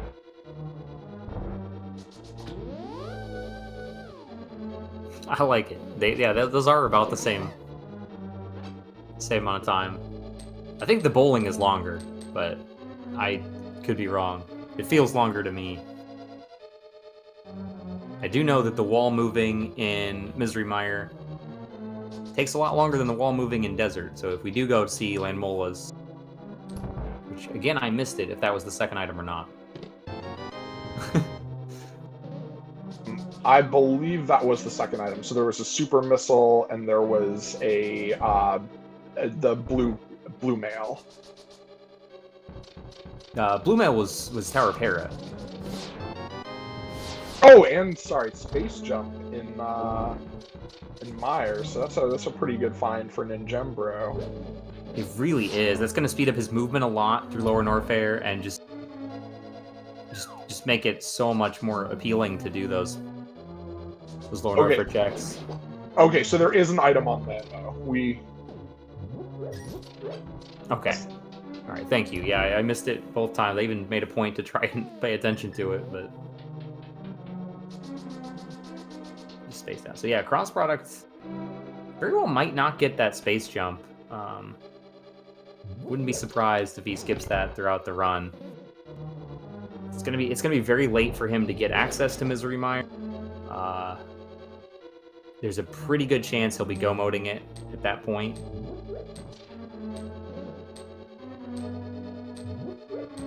Not that he'll be really needing it, because he's going to have all of SM done to the exception of possibly Turian. He might also, depending, it might be faster in the routing, depending, to clear Torians sooner rather than later, because it really, normally you want to wait for Ganon's tower to find the right items, but you got all the beams. There's not really anything you're looking for, and to for Torian at this point.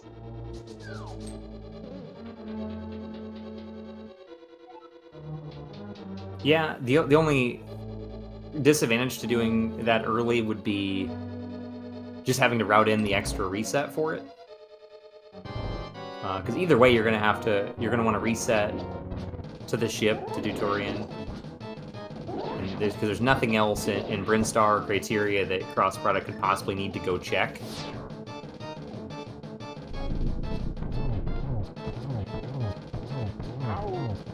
Without the silver arrows, waterfall cave, that is still a very smooth Mitreus fight with green mail.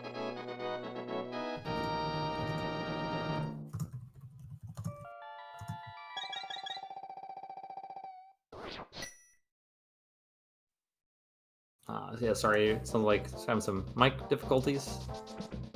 Couldn't quite hear that. Wait, am I still hearable, or am I still too quiet? You're super quiet all of a sudden. But I heard something about silver arrows. I'm not sure that's... where were the silver arrows again? The silver arrows were in Waterfall Cave. Am I still incredibly quiet? Waterfall Cave with the Quake Medallion. Yes, that's right.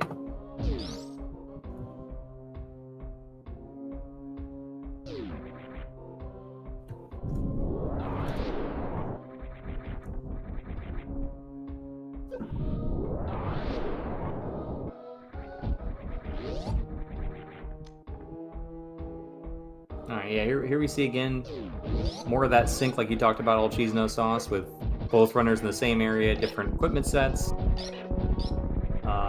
Ninjembro doesn't have the screw attack, Crossfire doesn't have the space jump. Getting both of those together makes this a breeze.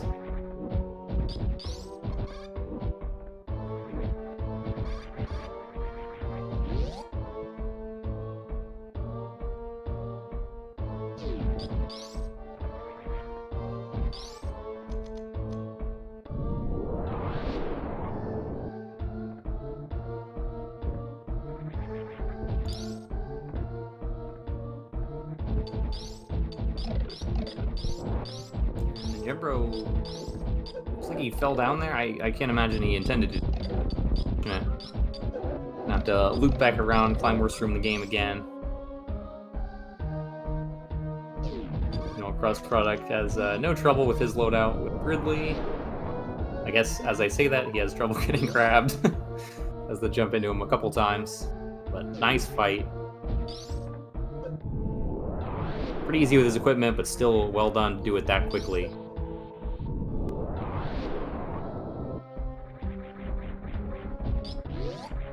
Yeah, without bombs, it's very easy to accidentally step on those crumble.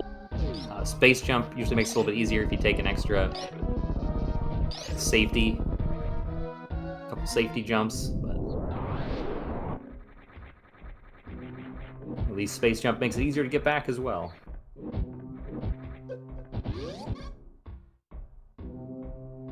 And I believe, actually, I don't know if both runners have checked Sick Kid, but it wasn't anything valuable. I know we've seen it, so that bottle. Yeah, Sick Kid I think just had it was definitely garbage. Yeah, I think it was rupees.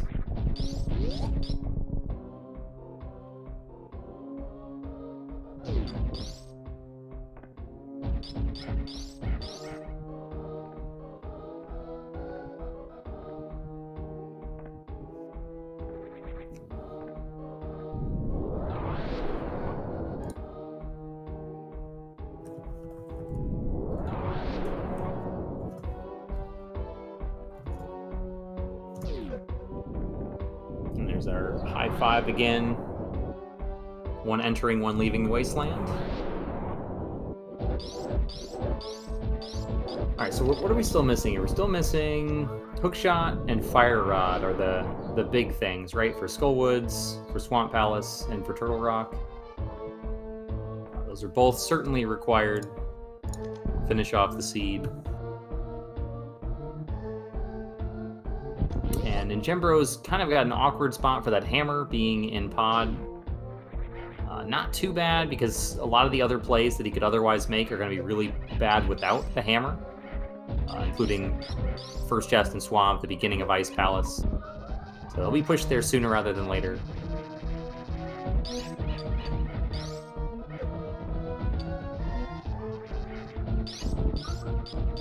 And yeah, we can't have Vanilla Fire Rod. We have seen the front of Skullwoods already. There wasn't anything valuable in there. But we could have Vanilla Hookshot. That's certainly possible.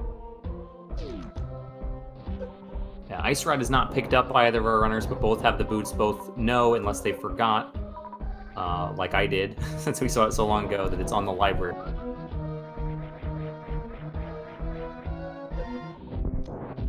Alright. So, crossproduct's either going to gamble that there's nothing at Cathedral, or he forgot, or he's going to pick it up after this. Those are the three things that can happen.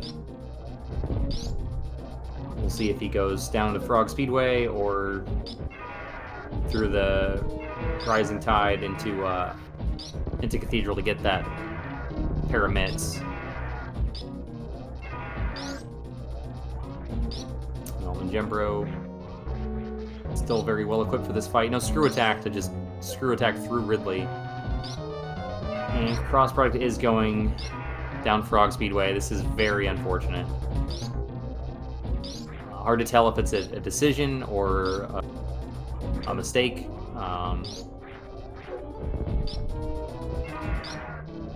Yeah, he might have just honestly thought he already got it.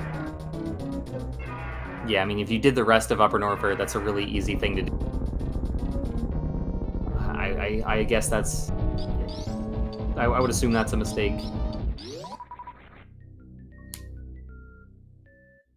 And another Ridley down for Ninjembro. So both runners have all 4 SM bosses completed. And both have 2 dungeons linked to the past, 1 pendant, 1 crystal, but both... Oh wait, no, sorry. Crossproduct has 2 crystals and a pendant. But surprisingly, all different dungeons.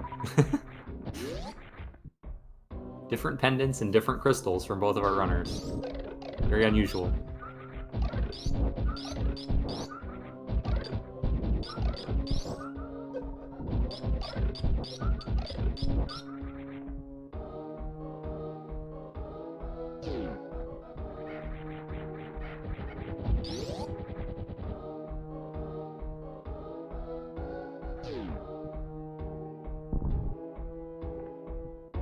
Yeah, not having those mitts is really bad for cross-product. I guess the biggest... It's hard to say he's ahead or behind, because it really just depends on how soon he remembers or goes back for those mitts. But the best case for cross-product to make a comeback, if you will, would be if either Fire Rod or Hookshot is behind the hammer in a bad spot. And Ninjembro's late to the hammer, and then therefore those checks. Yeah, it is true that Ninjembro might take a really long time to get that hammer, seeing as he's still got access to a bunch of stuff, and the hammer is in pendant pod. So it's a very unlikely location, or not unlikely, but like very out of the way location, given the loadout and given what Ninjembro probably wants to do. And Cross only really got it because he had much fewer options for not getting those mitts early on. It's actually interesting, if he hadn't gotten those mitts sooner, would he be in that situation with having found the hammer so quickly? Yeah, absolutely. And then, of course, as soon as Ninjembro does get that, he's going to have a bunch of completable dungeons, so it's going to push some of the overworld hammer checks like hammer pegs or spike cave, which we did see was just super missiles from Cross. It's going to make it less likely that Ninjembro wants to go check those. And similarly to Pod, that's going to be near the end, or not Pod, sorry, Pedestal. For Fire Rod, that's going to be pretty out of the way as well for Ninjembro.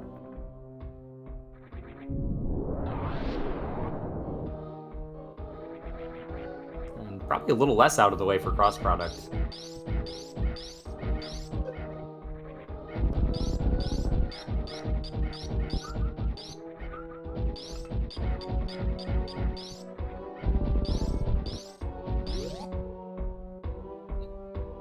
Ooh, that's, yeah. Oh, narrowly avoiding the baby skip. Not quite getting it.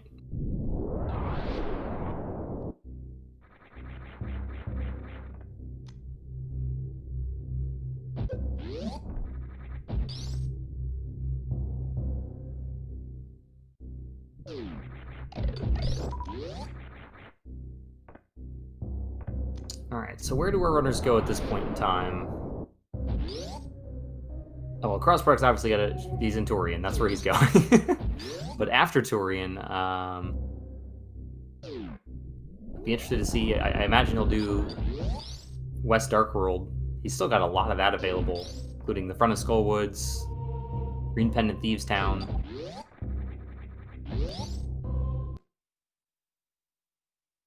For Ninjembro, I think having the Green Pendant actually makes the desert and not desert, I misspoke. The Pod and Eastern play a lot more valuable for him.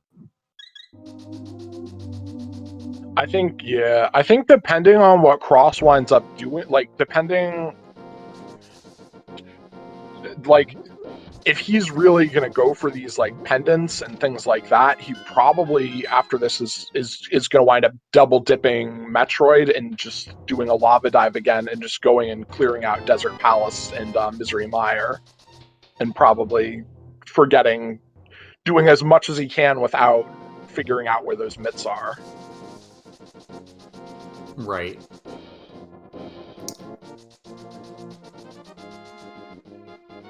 Yeah, I could see that at some point. That's a long trip though.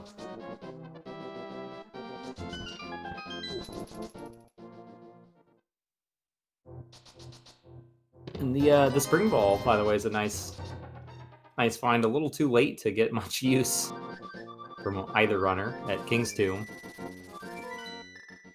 I think you mean Spring's Tomb?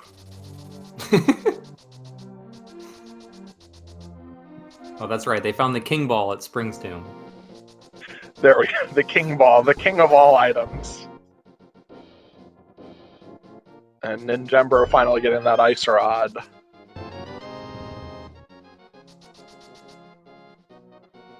Yeah, this is a little bit of a detour, but it's kind of out of the way. He's already done Smith Chain, so he's not going to be able to route it in more efficiently later. Might as well just pick it up now while he's thinking about it, so he doesn't forget later.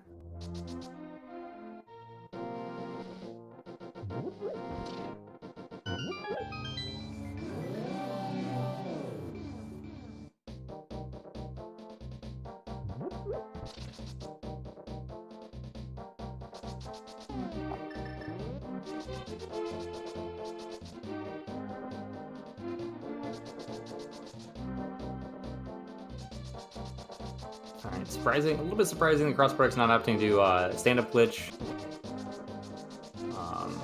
Might just be taking this chance to think about his options, being extra safe not to take accidental soft lock. Maybe feeling a little bit off with his execution, having missed the baby skip. He just wants to play it extra safe. But only loses about 10-20 seconds depending on how well you do the baby or the stand-up glitch. It's not a big deal. Yeah, I think that seems likely, is just trying to figure out, like, even just doing Tori and just putting it on kind of autopilot and just trying to figure out what your next play is when you re-enter Super Metroid, or when you re-enter Link to the Past. Yeah. Absolutely.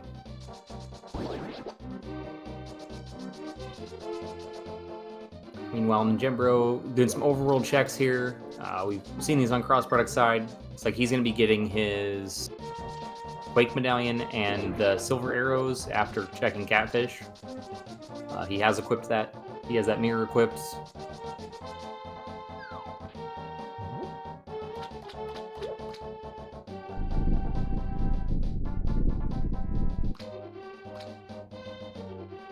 Cross-product jumping through the first set of those closing gates. I don't think I've ever seen that. That's actually really cool. I didn't know you could do that without losing enough time and speed that you bonk into the next or one of the other sets. Oh, crossproduct doesn't use angle down, does he? Isn't that's he? So he probably does that differently as a result. That's right.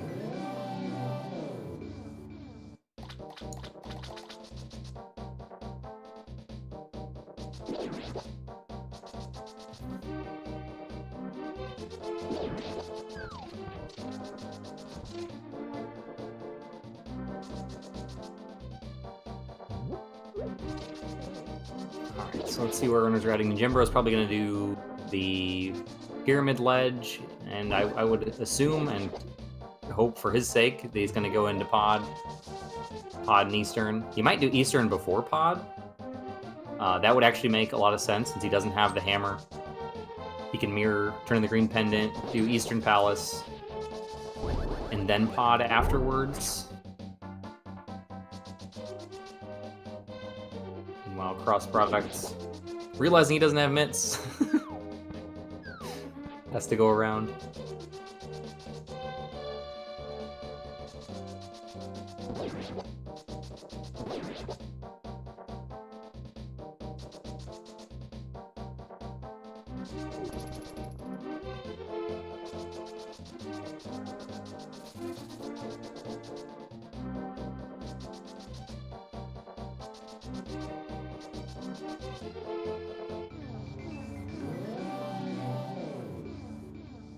Let's see what this green pendant turn in it is. Alright, nothing there. So it turns out Thieves Town was a complete bust.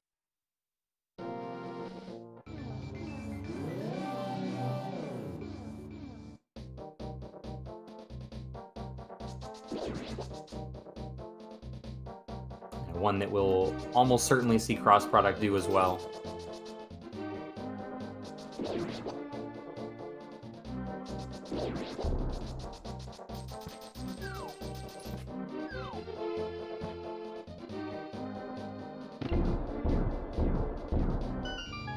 So where do you think the next progression is if you were a betting person? My guess is gonna be Swamp Palace. I'd say that's the most dense dungeon. Swamp Palace, potentially just a little bit of anecdotal evidence or bias of recency of seeds that I've played. I've had some progression in left side swamp, so that's not unlikely. It's one that they're going to want to push for anyway. Once ninjembro gets his hammer, anyways. Front half that's available could be vanilla, could be the fire rod to do checks elsewhere.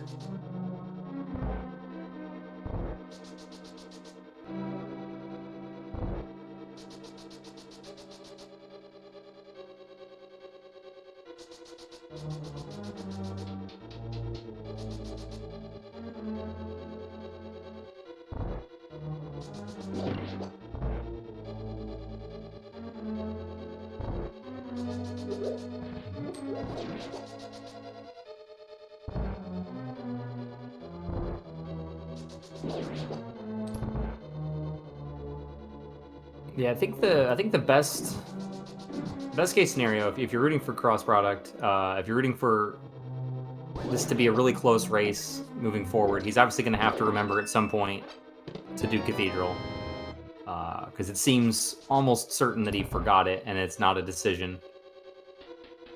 You can never tell completely by just watching the race, but that seems very likely.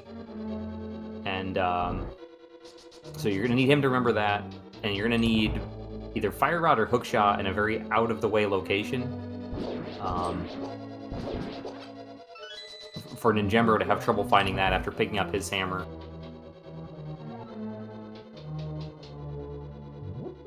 For example, if he opts to skip out on hammer pegs and proceeds to do all the dungeons, full clears the dungeons after picking up his hammer, full clears Ice Palace, full clears Skullwoods, or sorry, Swamp Palace, or dips Swamp Palace, then maybe finds Hookshot later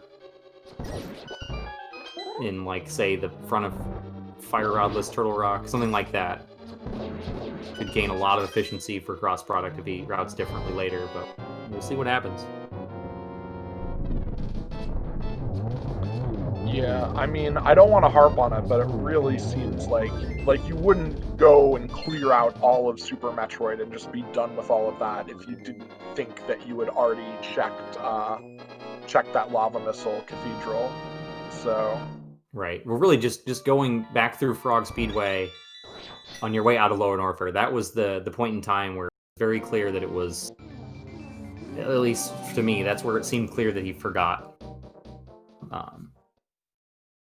Because it's okay to leave, it's okay to beat Turian and leave an item or out of the way and think, okay, I haven't forgotten that there's an item on Shack Tool and I'll get it later if I need to. But he kind of went right by it, or as close to right by it as you can get. And he's clearly getting a little frustrated with some slashes of anger while we see Ninjembro making his way through Pod.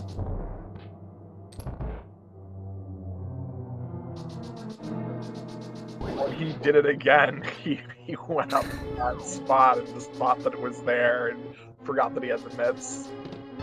Yeah. Didn't have the meds.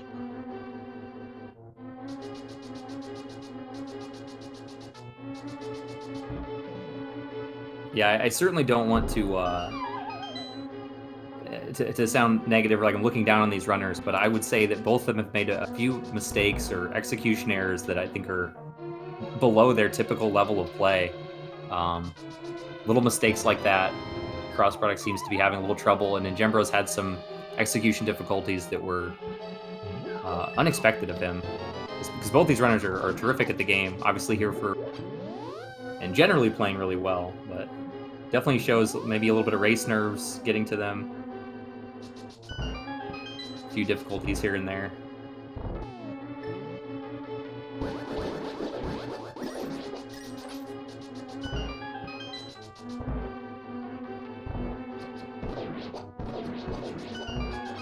Yeah, this is what happens when you play at such a high level. Like, mistakes are kind of like, they're bound to be made, and you can only imagine how many SMZ3s these guys have been playing lately, even if it's just recreational multi-world or other stuff. And sometimes you just get seeds conflated, and you're just like, in the last seed you played, you checked Cathedral like really quickly on, and you're just like, oh, I've totally completely checked Cathedral. It just bleeds into your memory that you've always checked Cathedral, and then you just didn't check Cathedral. Or, again, just small little execution errors on Ninjembro's side in that same way. Like, you can't... Sometimes your fingers just kind of slip. Right, yeah. And to go along with, to piggyback on what you said about, like, conflating item checks between seeds, if you route several seeds in a row in the same way, and then you have a different item set in the following seed, you might not realize you're routing it backwards. Like, for example, if you go through Cathedral for your Bubble Mountain access for, 5-10 seeds in a row, and this one you jump in here and you have access through Frog Speedway, you might very well forget that you didn't check Cathedral on your way to Bubble Mountain. So it's like, yeah, agreeing with what you said, it's very easy to get things mixed up between seeds, or just because you plumb forgot one day. But Ninjembro, luckily for his sake, gets the hammer here in Pod. He'll definitely clear out the rest of the front of this dungeon, clear out the Dark Maze. We'll see if he opts to go to Helmasaur King or not. There wasn't anything valuable on Helmasaur. Could potentially be needed for Pedestal.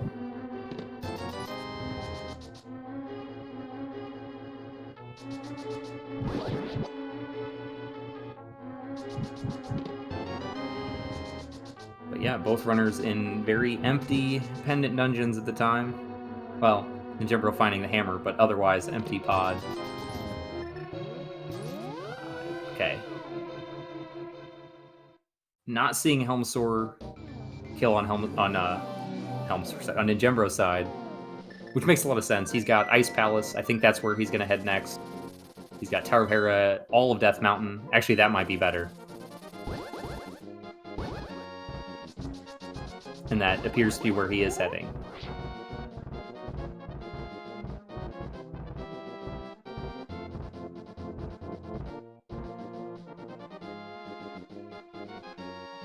Ninjembro probably feeling really behind at just getting that hammer. It is very much later than crossproduct had it.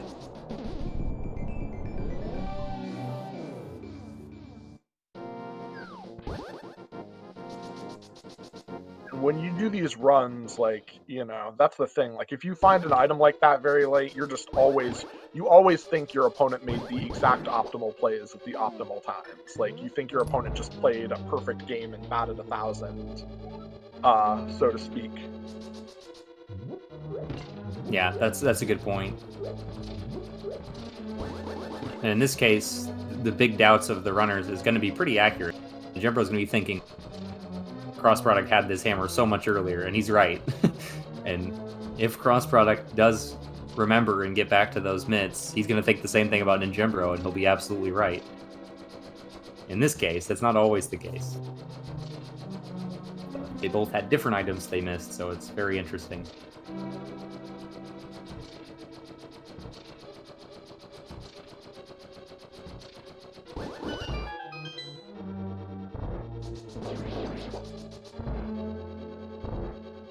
Yeah, and then there's some discussion about trackers and things like that in the chat. It's one of those things where no matter what tracker you use, it's very easy to make a mistake. Even if you use a map tracker, you can mark off an item location as checked. It wasn't checked.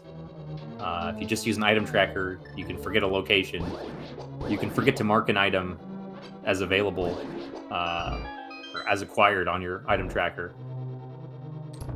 So there's so many ways to make mistakes, whether it's on the tracker, whether it's outside of that, you know, regardless of what you use.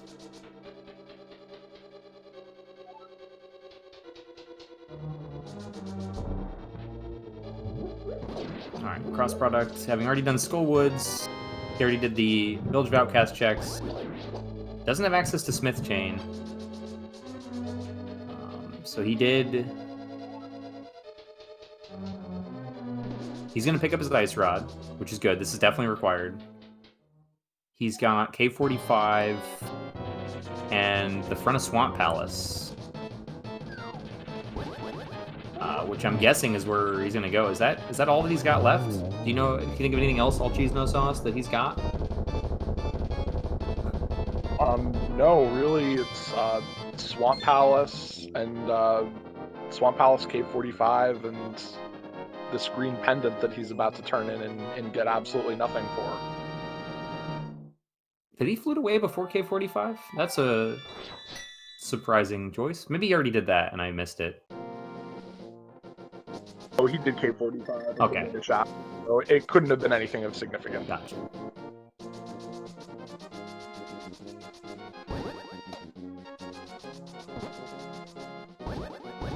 Alright, and from where we are, we still don't know if Frodo Swamp Palace going into Swamp without the hook shot is required, so this might still be an okay play for cross-product. Provided hook shot's not mitts locked somewhere, this is going to be okay for him. Especially if there is an item hookshot locked, say in Hookshot Cave, and Ninjembro's not able to check that at this point in time.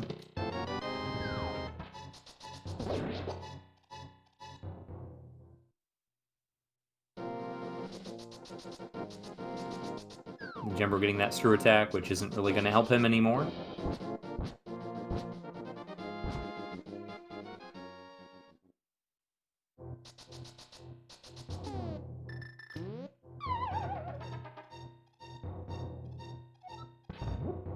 And we still don't know the TR medallion requirement, but if it's but it won't matter because ninjembro will get his bombos, I believe, up here in Paradox. Is that right? Yes. Bombos Yeah. is in Paradox. Yeah, so he'll have all three before getting to Turtle Rock.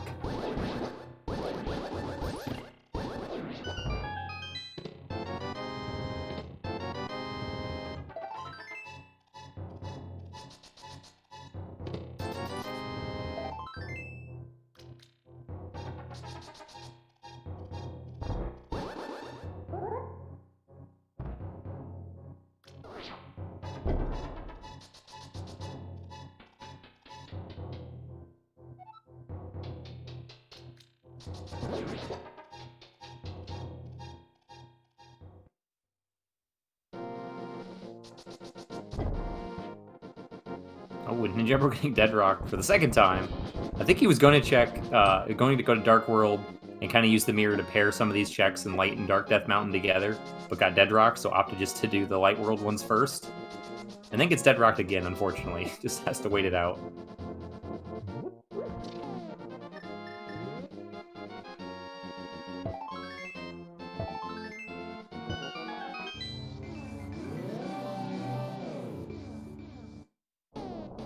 And we see that Quake is the Turtle Rock medallion.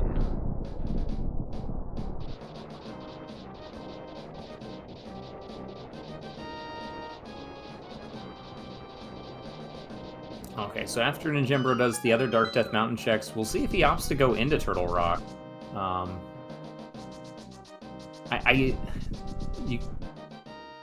I wouldn't have been against him doing an Ice Palace play since it was full clearable before going up Death Mountain. Oh, and the Fire Rod and Swamp Big Chest, so we know that Turtle Rock will not be the right play.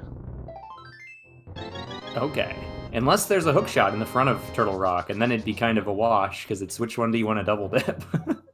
Right, exactly. So that's very interesting.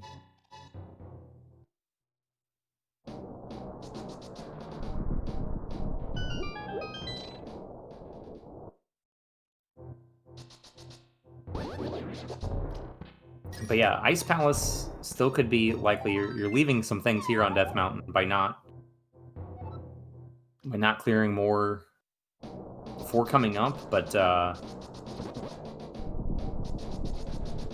definitely based on the number of checks, this makes a lot of sense from ninjembro.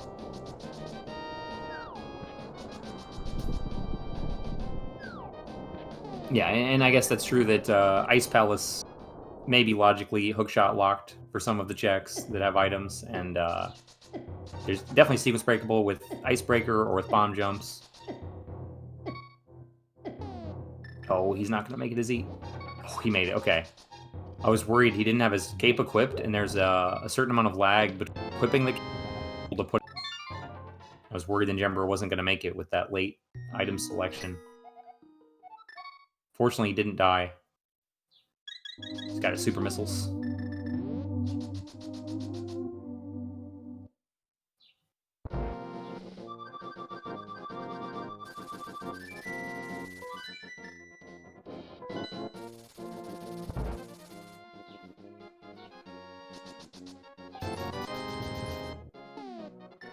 Ninjembro. Okay, I was gonna say I don't know if he's just being stingy for a reason, only buying the green potion, but probably just refilling his magic and then blues for the road, so he can go into Ice Palace a lot more safely.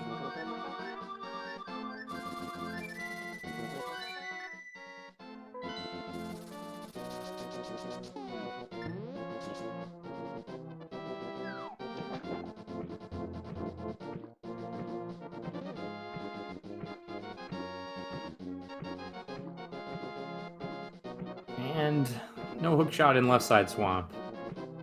So still very well might be a required double dip of Swamp Palace if that Fire Rod blocks hook shot.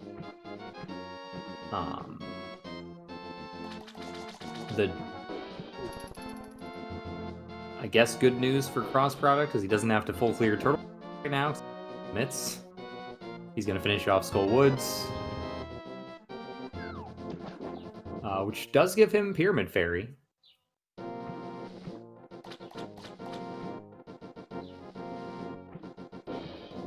really comes down. So we're only missing hookshot, right? Yeah, just hookshot for go mode. There's not really anything else that would even help. Both runners have seen the gold sword, and definitely not worth picking up.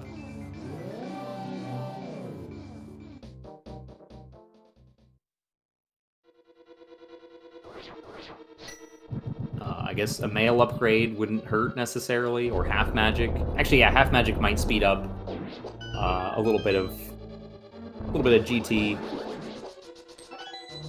Might make it so you don't have to use any safeties in Turtle Rock or here in Ice Palace potentially.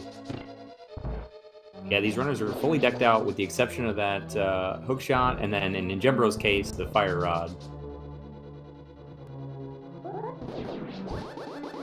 And in crossproduct's case, the mitts.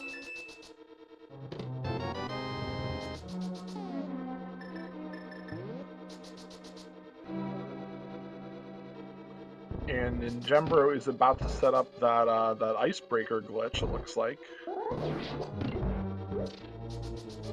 Very nice glitch. Makes full clearing the dungeon considerably faster. Makes go mode ice a little bit faster as well, by a handful of seconds. Interesting choice not to use anything to buffer this one frame left movement. A lot of runners will opt to use sword buffer or select buffer. He uses a pause buffer for the second part. But he's still having a little trouble with it.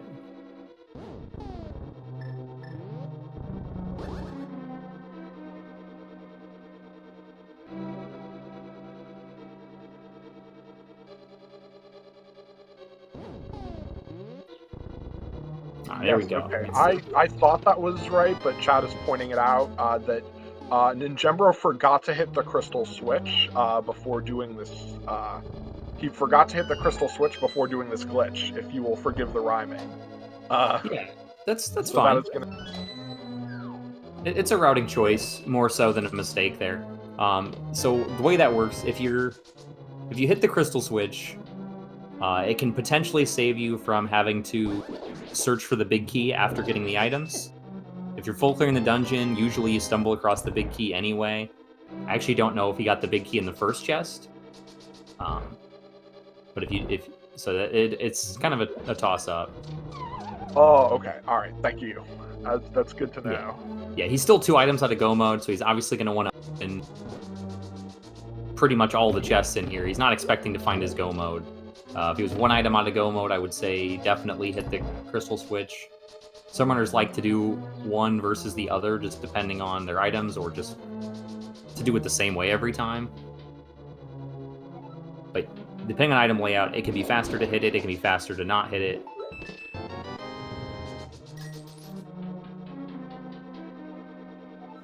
And there we find the big key in the room of iced tea.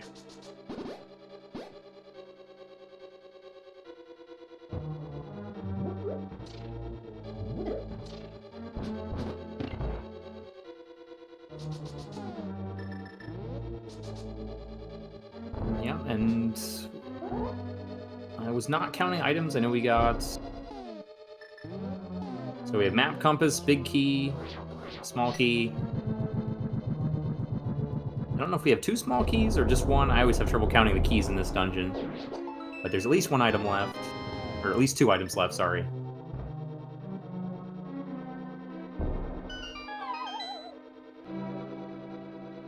And that, I believe, is our 4th bottle.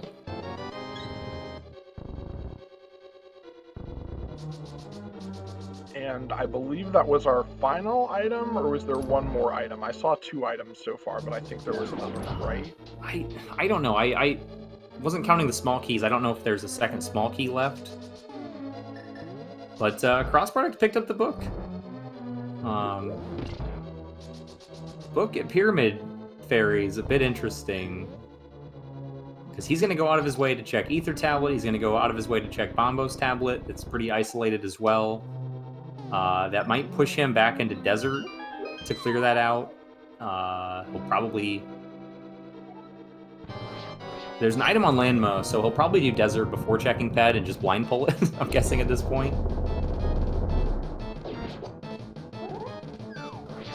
see where that if that hook shot comes up behind the book. That'd be very interesting if it does.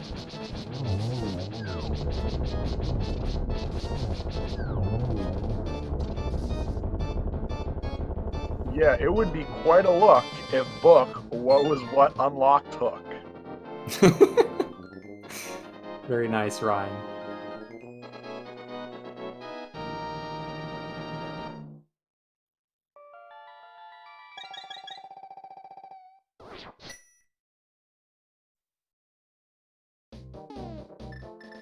Oh, so not Ether Tablet. And crossproduct very quickly running out of locations. Ninjembro doesn't have a whole lot himself. Him fluting to 4 suggests he's going to Swamp Palace. And we'll be getting his Fire Rod right after doing Ice with the Bombos Medallion, which isn't that much slower, but still feels a little bit of a slap in the face. Hey, you could have had Fire Rod this whole time.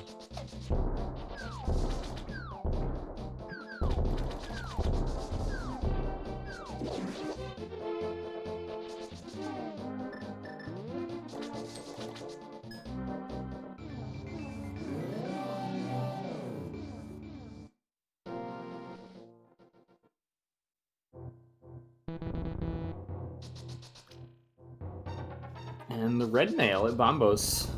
So there's just about the last safety item we could have. Just half magic is the only one that's eluded us. It's really a quality of life item at all.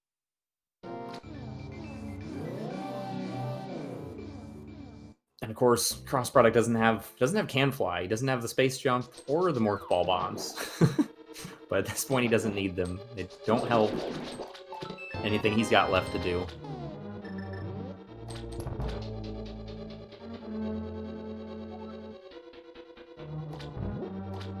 There was some conversation earlier and came up again about hovering. Yeah, I just want to point out, Swamp, you can't hover. You do need the hookshot for sure. So at this point, even if they can hover hookshot cave, there's really no reason to. It's a pretty silly sequence break to try to get around an item that's basically the only item left that you need. So I doubt we'll be seeing any, even if the runners can, which I'm not sure. It's a pretty tough trick that a lot of people can do, but not a lot of people can do very well to save a bunch of time. Yeah, if you get to the point where we're at, again, since all Ninjembro is really looking for is this hookshot, and Cross is still really looking, like, he can't even get to hookshot cave to begin with. So if there will be no hookshot cave hovering today, I can imagine. No, if Ninjembro wanted to do that, which even with 2 items out of go mode, I think is still a mistake to really waste your time. Unless you're really, really consistent at it. He would have done it earlier when he was in Hookshot Cave the first time, checking the logically available chest that he bonked to. Chat is pointing out no one has checked Dark Cross yet, so that could be a hookshot location. Oh. I forgot about that as well. Interesting to see if both of our runners forgot about that.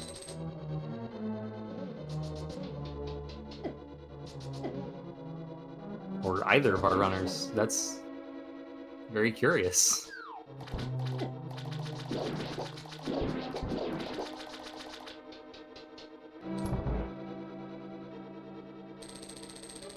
You see land mode done. Third pendant.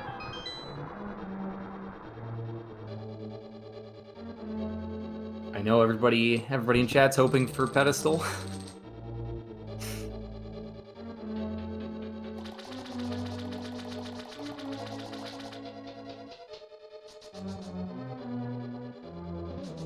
Yeah, at this point, there's no reason to check the pedestal.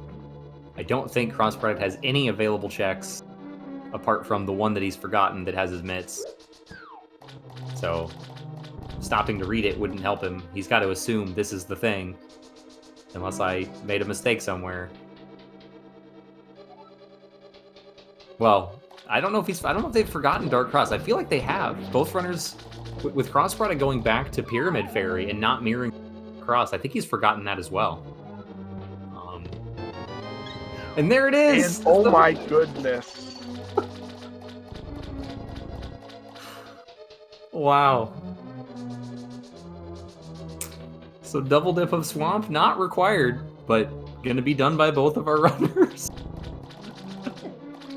And this is this might actually be kind of unfortunate for Cross, because it now just opens up a handful of more checks that he can do and sort of puts him out of the way of thinking and reflecting on eventually maybe figuring out about Cathedral.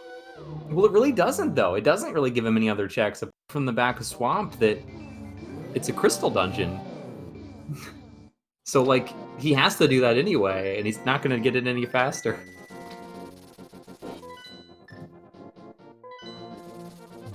So, like, hookshot's... That's a pretty good spot for Cross. Because Ninjembro left Pod without beating Helmasaur King, so you know he's going to be late to that. Ninjembro doesn't have the book to check the pedestal either.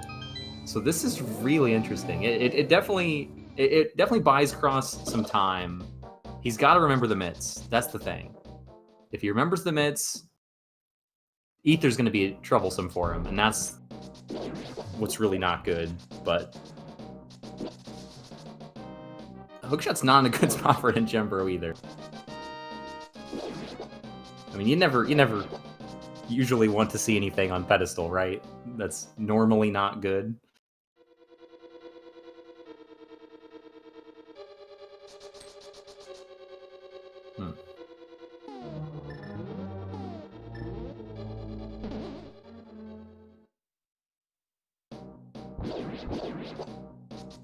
So Ninjembro's going to finish off Skull Woods, while Crossproduct finishes up Swamp. We know that there's not any progression in either of these locations, although we haven't seen these chests in the back of Swamp yet. And Cross giving us a look at that diver down glitch. Set it up with the bomb. Yeah, that's a nice setup. He does it very, very quickly. You can do it with Bomb or Cane of Samaria. There's actually two very different setups for the Cane. One that kind of mirrors the Bomb setup that he did, another one that looks a lot different. But if you get him quickly, any of them are certainly worth doing. And that was well done from Cross.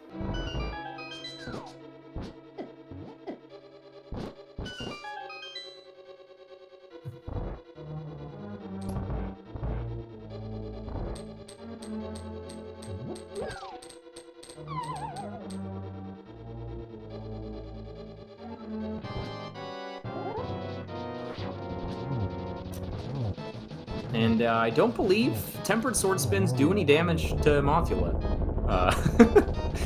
Ninjembro forgetting that. The randomizer has been adjusted so the Gold Sword does do damage to Mothula. But since Gold Sword Slashes and Tempered Sword Spins are the same, you don't want to do Tempered Spins. That's why the first hit didn't land, but he does a really nice job cleaning up after that.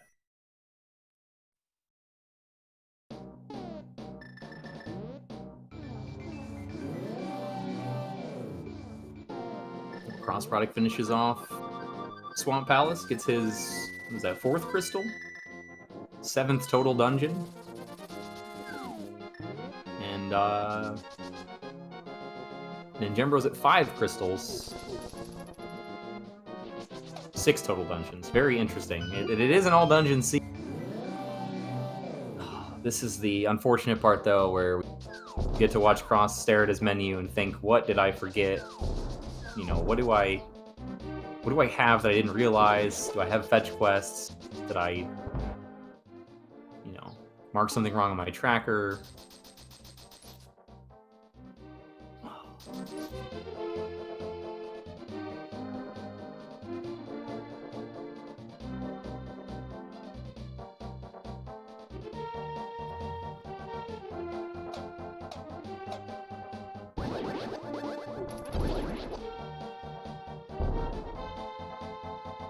And ninjembro's gonna get his book.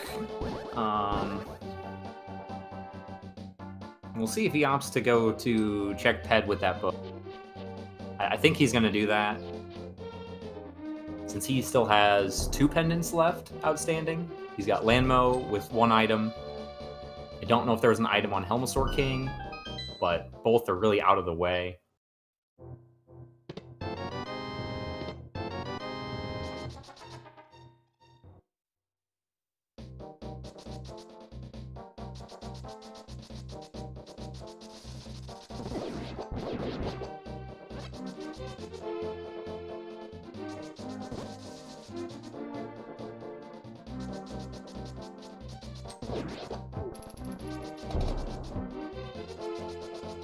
Alright, ninjembro, I'm not sure where he's headed. Oh, he's headed back to Bombo's tablet right away. Maybe.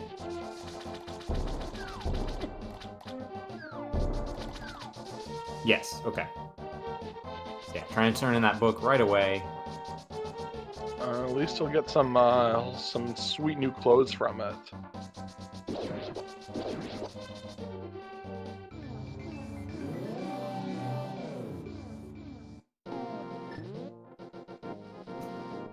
Cross just making sure he doesn't have mitts.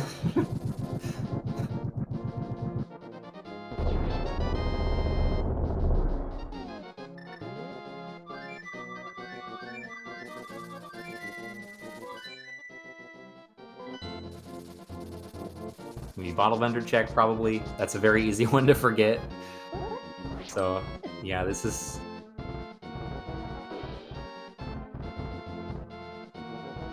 Sometimes the best thing to do in these situations is just go through some areas where you suspect you might have missed something. Some of the areas where there are easy things to skip. Like, check that bottle vendor again. Check, like, your Village of Outcasts. Like, maybe you didn't check... chest game before Thieves Town, and you normally do, so maybe that's where it is, or Sea House, something like that. Maybe check the backup Lion's Hut, just anything that you've personally skipped before, or that's easy to skip. The problem is, Super Metroid is a lot more difficult to do that, I feel like, than Link to the Past.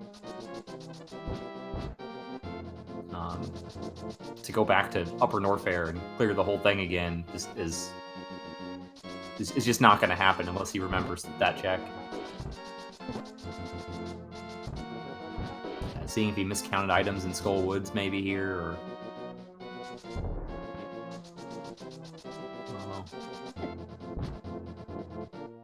Meanwhile, ninjembro... Oh, this makes sense. Yeah, he's clearing Turtle Rock. Yeah, he's got no reason to check Ped right now. He can full clear TR. Get his 6th crystal.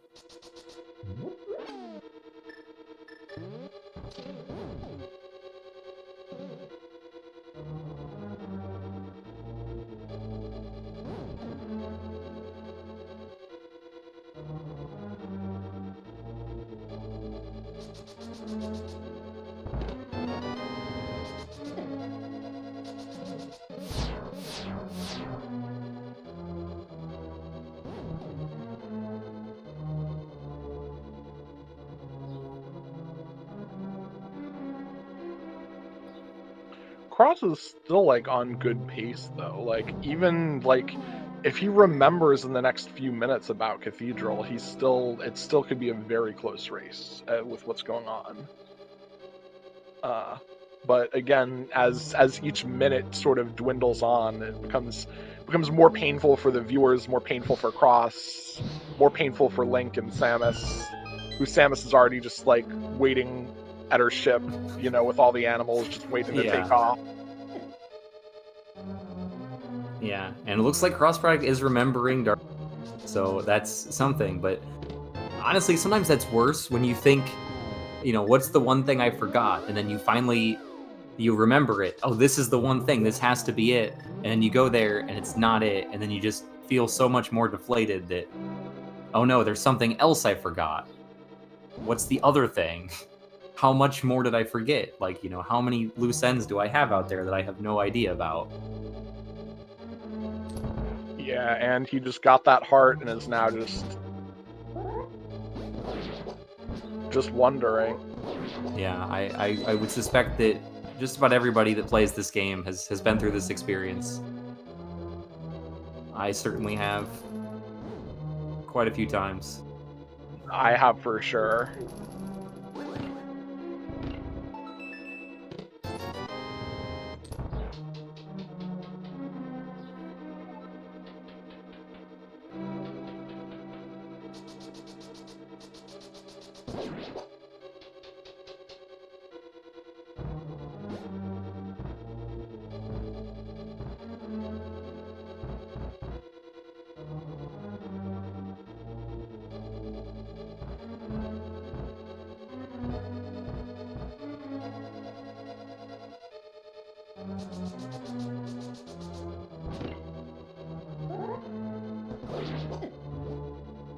Ninjembro having a little trouble with these pokies.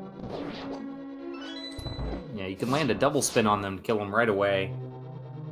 That's 2 in a row he's not been able to get, but, you know, cleans it up pretty well still. Took a little damage there, but red mail fortunately mitigates a lot of that.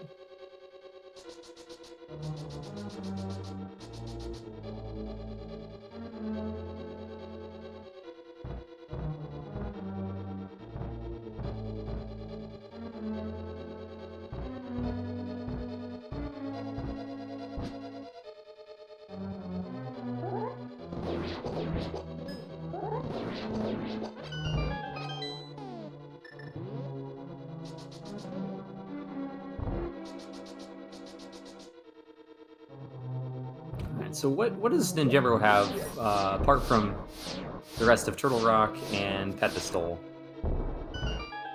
He's still got Dark Cross, I believe. Right, And- since he forgot that as well.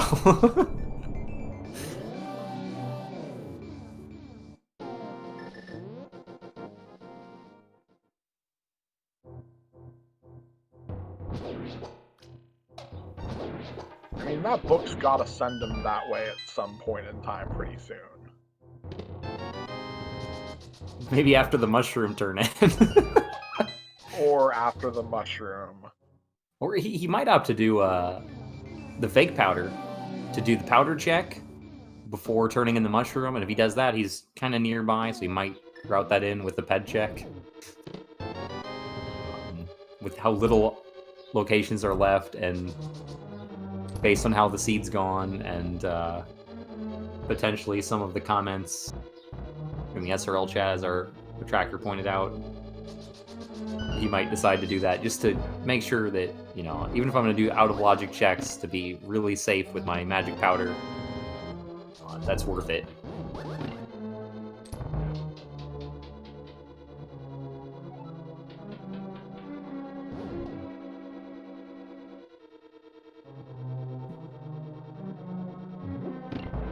Well, that's a good point. Our in chat, Tracy bringing up, we have the ability in Super Metroid to check the map and see what locations you haven't visited. I have honestly not considered doing that ever. Crossproduct is in Super Metroid, which is a good sign. Not anywhere near where he needs to be in Super Metroid, but he's in the right game, so that's a start. And he is looking at his map, checking some locations. The interesting thing with this is that locations that he visited and reset away, blue on the map, as opposed to pink showing visited. So he might end up double dipping some locations that he has checked, but reset out of first.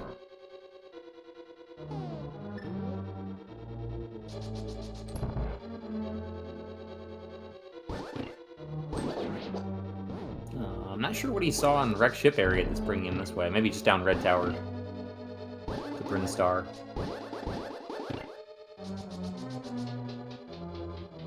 Yeah, this is still interesting. It's definitely not over yet. But we'll see how long it takes Cross to get the dynamite. He's making steady progress at this point. And it's looking more and more likely that he is going to get there. But I don't know if it'll be enough, if it'll be soon enough.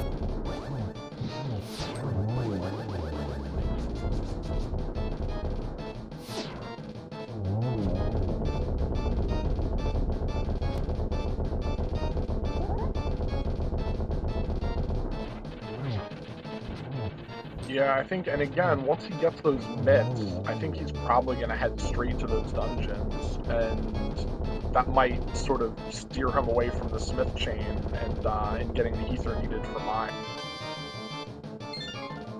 Yeah, absolutely. Since he has both the fire rod and ice rod, I suspect he will also, when he finally gets those mitts, if he's able to figure out that's what's missing on his map and pick those up.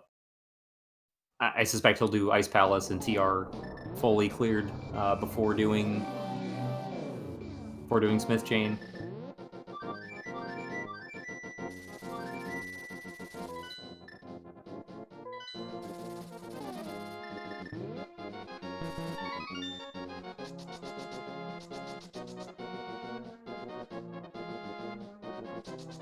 It's not the easiest thing to read that map either and figure it out. Very experienced in Super Metroid all around. He's used to seeing that map, but not all the items are on it. Some things you can see without being on the same tile. So it's hard to tell in some cases, even by looking at that. And not to mention, as you pointed out earlier, like, Meridia is, like, you know, the king of resets. Like, there's just so many resets into so many areas that just may or may not be seen. Yeah, for sure. And we can see the sand pits are both filled in pink there, so you know he didn't reset anything away or forget a sand pit.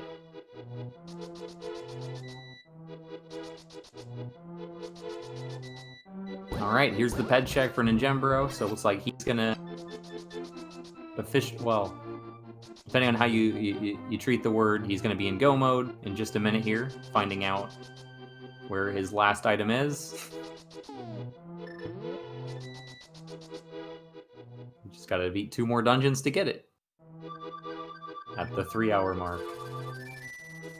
I also want to say, like, you know, even as an experienced ALTT runner that ninjembro is, it's very fortunate he has the spring ball already, so, you know, that you really know that boing boing boing is the hook shot, like, confirmed. Yeah. Yeah, that's actually surprisingly similar to the vanilla text on the pickup. Some of the messages can be a little bit more cryptic than you'd expect. But that one, I think, is one of the easier ones to figure out what it is.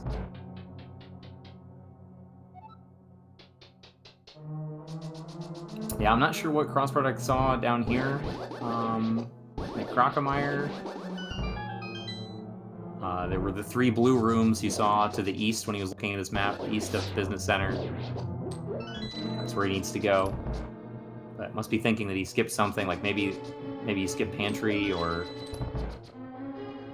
he did have some issues execution-wise here. So he might have been a little unfocused as far as what items he picked up. He, in fact, did not pick up those 10 arrows.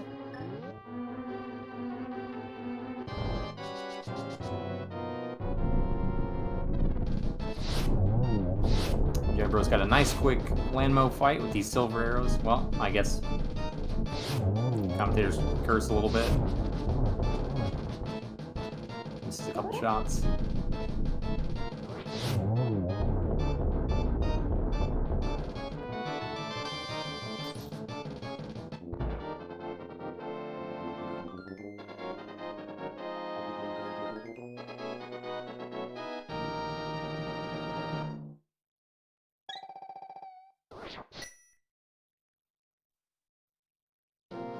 Just 2 dungeons left for ninjembro. Pod's going to be a nice quick return.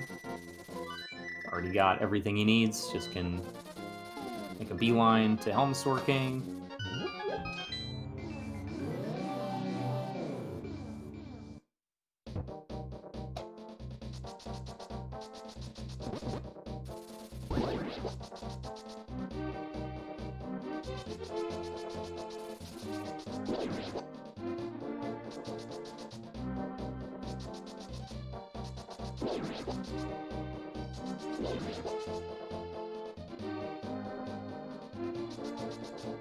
Crossproduct probably thinking there's an item that he walked right by, like this missiles by Speed Booster. So it looks like he didn't figure out from the map checks what it was, and just checking items that he would have passed right by and could have skipped anyway.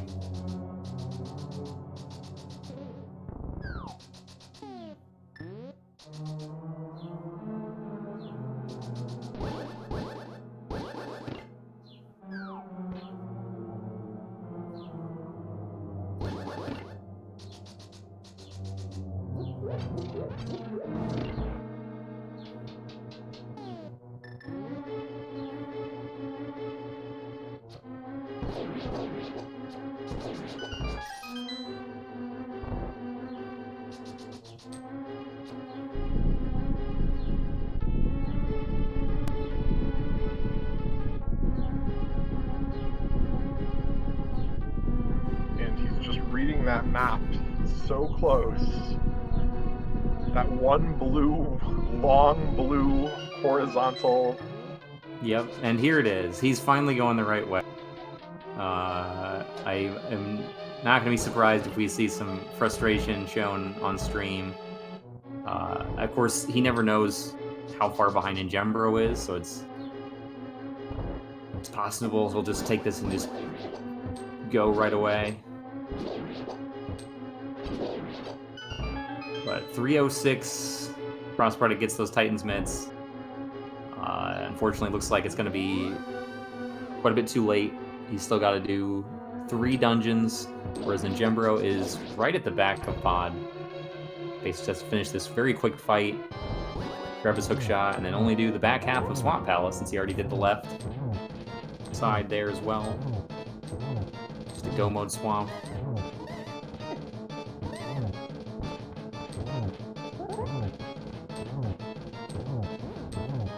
But credit Cross, no frustration slashes or frustration shots. Seems very cool and composed for having found the mids that late.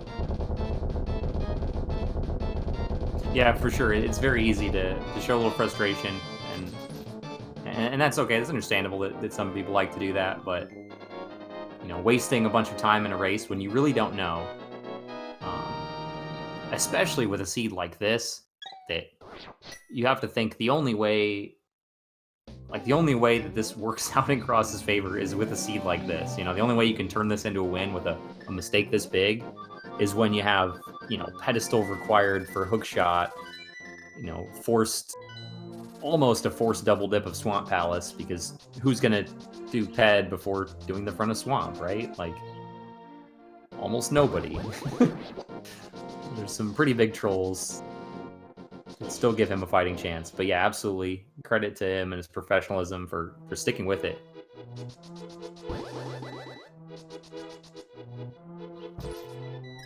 Unfortunately, crossproduct is not in go mode. He Ether medallion still.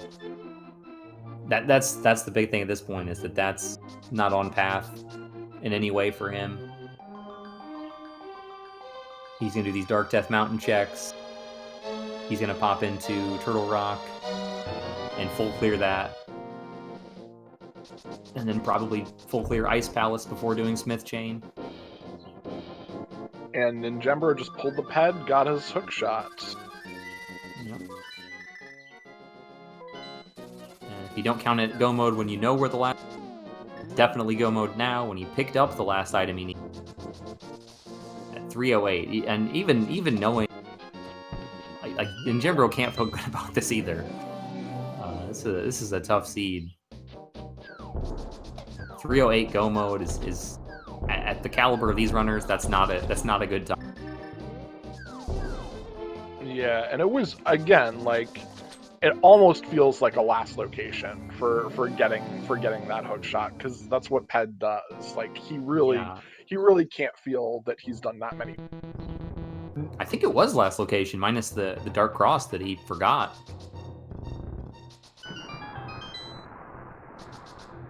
Oh yeah. I think I it was. also just meant in general, like, there's not that many checks remaining in the game, just even literally, and so he's had to have just checked everything at this point. Oh, for sure, yeah. Even with more items. I think he didn't check like or the magic powder dig spot would be available if we had the shovel. Oh, we have the shovel. The shovel was Or checked. do we? Okay, never mind. Right, yeah, we saw that. It was nothing.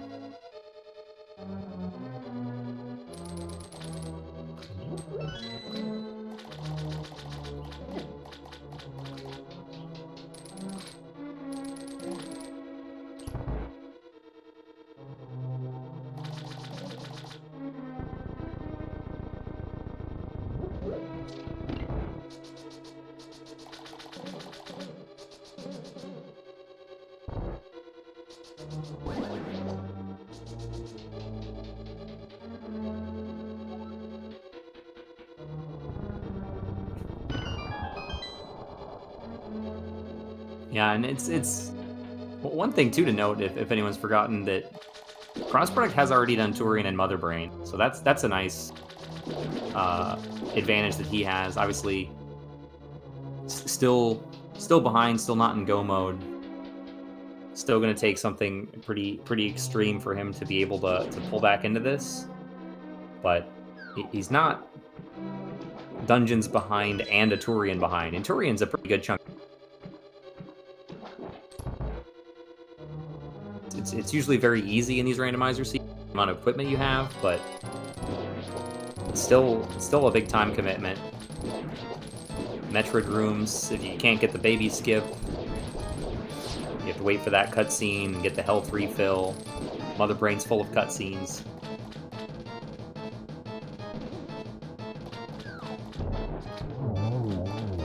Nice silver arrow shot from Ninjembro to finish off August.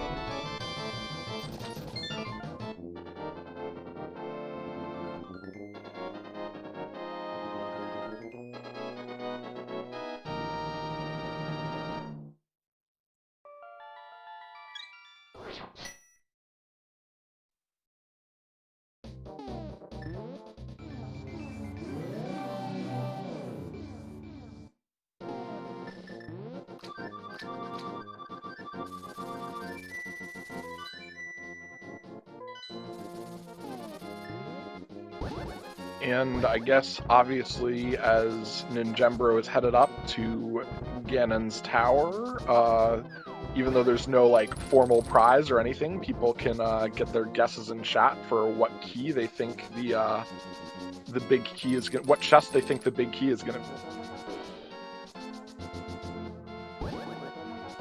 Yeah, just for fun. It's always a fun little game to play.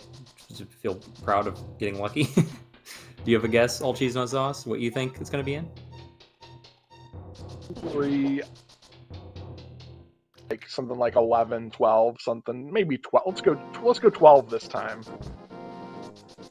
Okay. I'm going to go with 8 myself.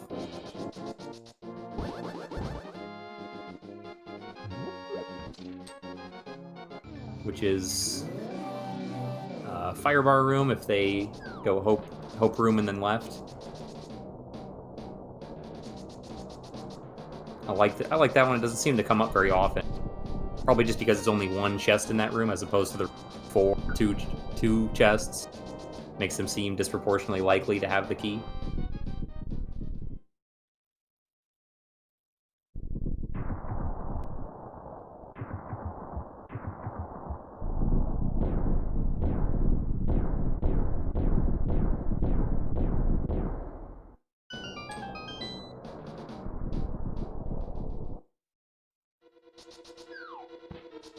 Yeah, well, while we're starting this GT counting, just want to, again, shout out these runners. They're both doing a terrific job. Unfortunate forgetfulness and unfortunately Trolley Seed has made this an extremely long race. But they're doing the best they can. They're doing a great job. And also shout out our tracker as well. Mind of Me, keeping us honest and on track of things, knowing what they've checked, what they have, what they don't have. Keeping us on track, you say? Yeah, pun definitely intended. But yes, be sure, give our tracker, give the runners a follow. It's definitely worth it. Plenty of quality content, plenty of races like this, or like this with Slightly better execution or slightly better luck. Yeah, I mean, everyone that's left in this tournament is just terrific at this game. Of course, everybody makes these mistakes every now and again, but the further we get into the tourney, the more consistent our runners are, just the tighter their execution is, and the better they are at routing things, and it's just going to get more and more competitive as this goes on.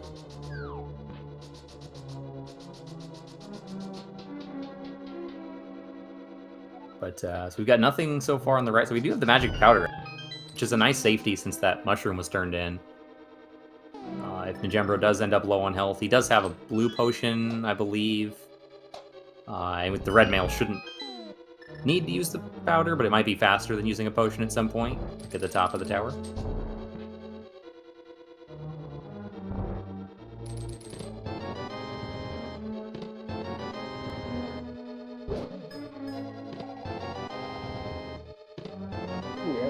Magic, so all the safety is fine. Yeah, definitely no reason to check even a single chest after you hit the big key here. Ninjembro might opt to do that, I guess, potentially for the health refill. If he's on 3/4 of a heart and wants to fill that up, he might open a chest or two at the top of the tower, but unlikely. Getting disadvantaged by not having the blue boomerang, as I mentioned. The wrong decision of not picking that up.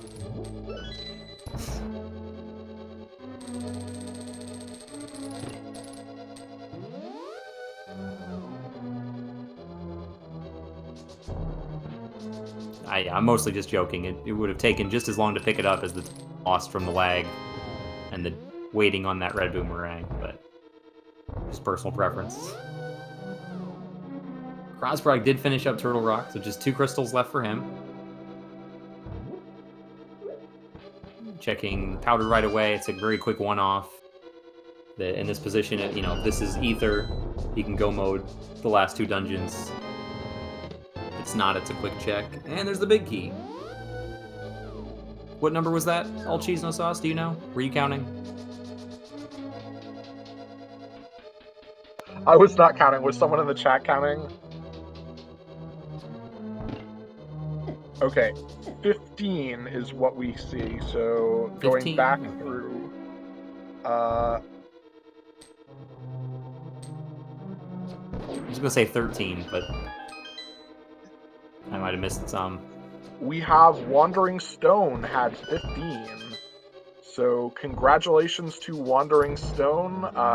You've won a lifetime supply of SMZ3 randomizers to be found at samus.link. Go there, generate some seeds. Start trolling yourself. Yeah, and we do see Crossproduct going for the Smith chain before doing Ice. A little surprised, but I mean, it's going to work out for him. He's going to turn in the Smith. He might do Hammer Pegs first. It's always a weird one. I think when you're 1 item out of go mode, you don't do pegs first. Then you just turn in the Smith. But you can make a case for either way. Regardless, he's at least going to hit go mode before Ninjembro reaches the top of the tower. Oh, he's moving through the gauntlet pretty nicely here.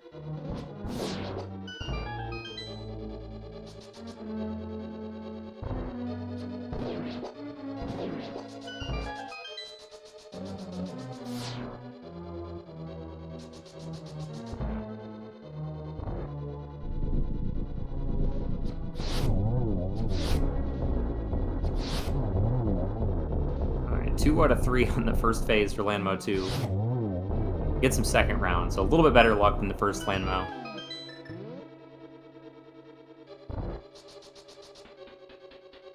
Crossproduct is officially in go mode at 3:18 and some change. So again, you got to feel really terrible. It's only, what is that, about 11 minutes after? I want to say 11 minutes after Ninjembro hit his go mode.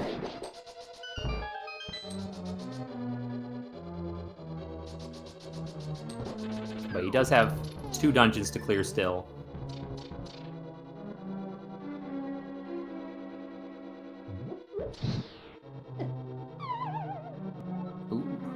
little trouble with torches 1. He's just gonna wait out the right torch, which makes sense in this situation. I'm gonna push it. You have more time than you think, but when things go a little bit off, a lot of times, especially in a race, it's good to just wait and just be patient, make anything majorly dumb. Get the timing right for the next room so you don't accidentally despawn the sprites and have to start the climb over again, because that would be a very punishing time loss.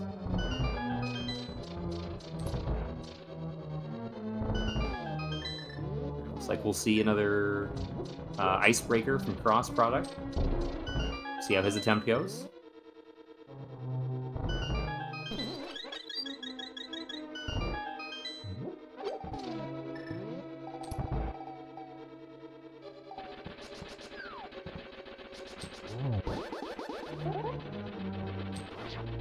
Cross gets a little bit easier, but still takes 2 attempts to get through there.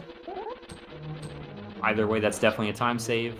That was certainly fast enough to make it worth it, just like Ninjembro's.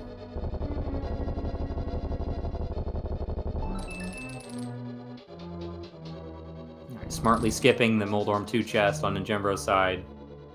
Again, not a thing that he needs. Moldorm can have a chest, a little chest as a treat.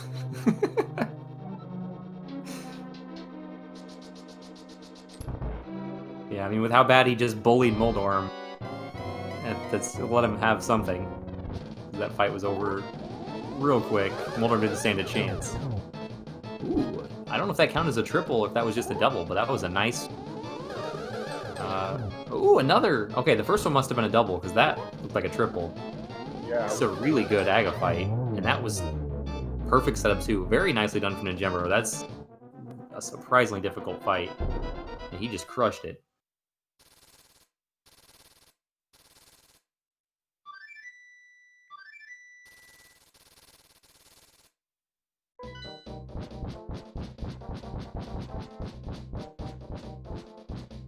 I'm not sure if Ninjembro is playing SMZ3 or if he's on Project Runway, because he killed those patterns.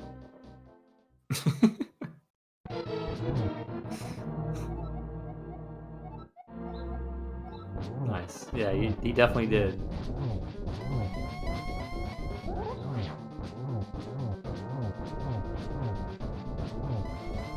And looks like he missed the one cycle for the first phase, but this should be a 1 cycle for the second phase. He's doing a lot of damage here. And taking a little bit, not really worrying about his health with his red mail, plenty of hearts. He's just making sure to get all those slashes in. So, two cycle, so it's a 2 and 1 for phase 1 and 2 Ganon.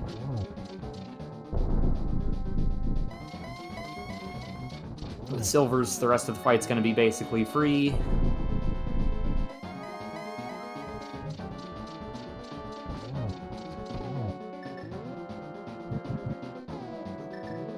And get the torch glitch. Yeah, probably would have been able to save a couple seconds by not getting the torch glitch if he was able to time it better, but either way, it works out to be a very quick fight. Get your single G's in the chat. Also, retroactively, I think we forgot to give Cross his single G's from Mother Brain, so can add a few of those single G's as well. Yeah, that's true. So yeah, get your GGs in chat, but keep them separate for each run.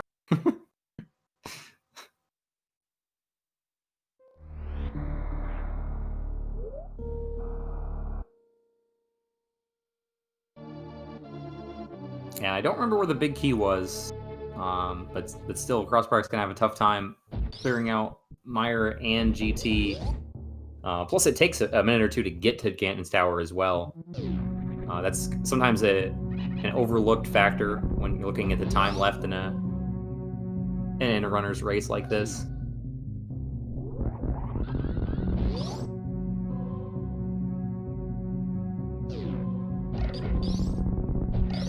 No, big key is vanilla and Meyer. Oh, was it? That's about the worst spot for it.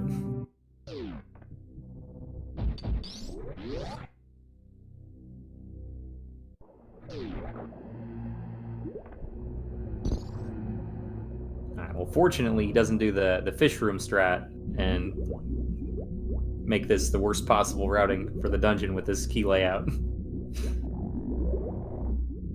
Where you do the fish room to the northeast, and then it basically pushes these last two rooms on the left side to the very end of the dungeon. Yeah, and if Cross knows his logic, the small key there in the compass chest tells him it has to be. So he's definitely going to get that before going back to the lobby.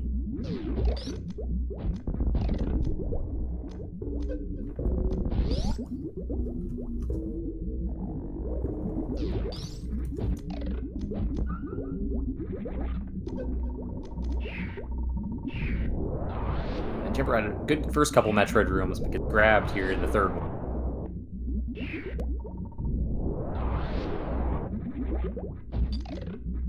A little bit of a time loss.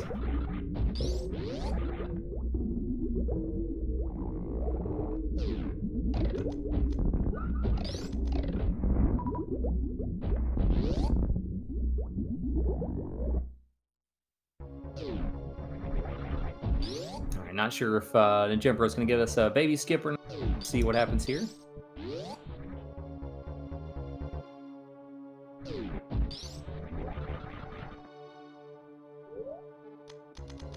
Is turning off like screw tag. Yeah, go ahead. Oh, and turning off the suits, so probably not doing the baby skip to, or at the very least, being safe and getting the health drain. Yeah, interesting to turn off just gravity suit, because the drain from the baby, I believe, is affected by the variant suit. So if you're gonna turn off gravity to damage down, you should also turn off the various suit. If you're gonna take the menu time to do that, that would be more effective. But turning off screw attack, yeah, suggests he's gonna do Zebetite skip as well.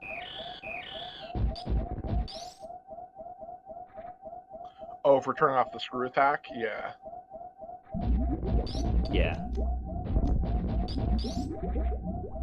Yeah, but some runners will opt to just turn off the various suit. That way, you can do stand-up glitch pretty effectively, and damage down by getting the drain from the baby a little quickly if you're not getting the baby skip.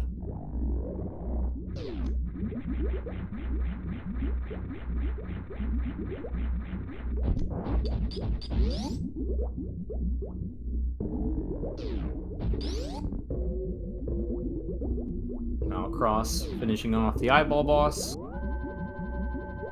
Sometimes feels like the easiest boss in the game with silver arrows. But with the wrong equipment is very difficult. Yeah, there is a reason in the vanilla game he locks the silver arrows.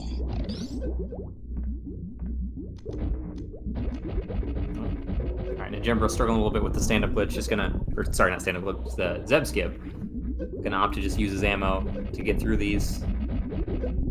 Which is a good heads-up play if you're not feeling it for some reason, you're having trouble, instead of just continuing to try to save time and wasting time, just using your ammo that you have tons of, get through consistently, is definitely a good option.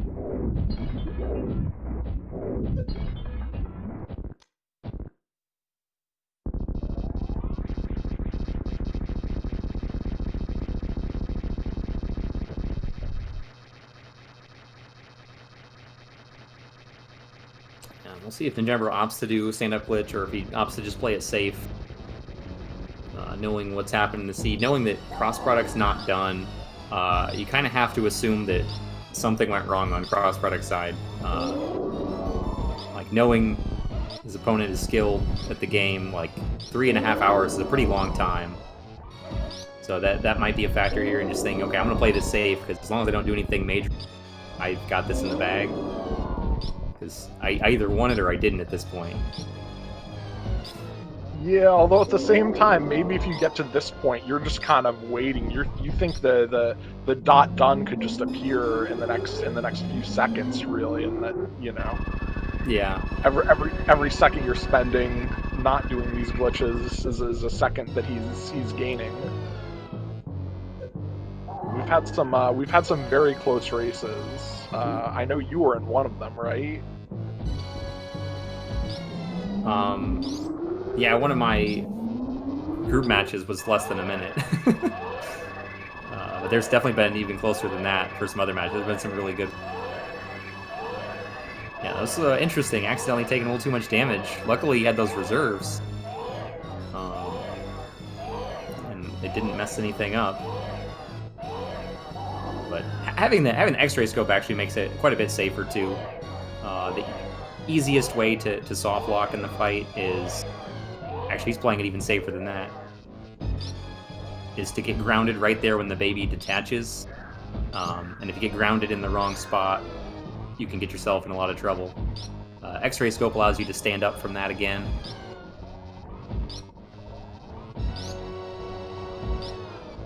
Ninjembro's just got to do as much damage as he can here, basically free damage during the cutscene, as long as he doesn't cause the onion rings being shot here to miss the baby. He's not losing any time doing this, really. Just like that, those ones missed, so it's not ideal, but that's okay. He only missed a couple. It's a reminder that baby needs his onion rings. You gotta make sure to feed your babies onion rings. Oh no, wait. Oh no, it exploded. Okay, maybe don't feed your babies onion rings. Maybe Just that's don't the feed them moral too story. many. Yes, not too many.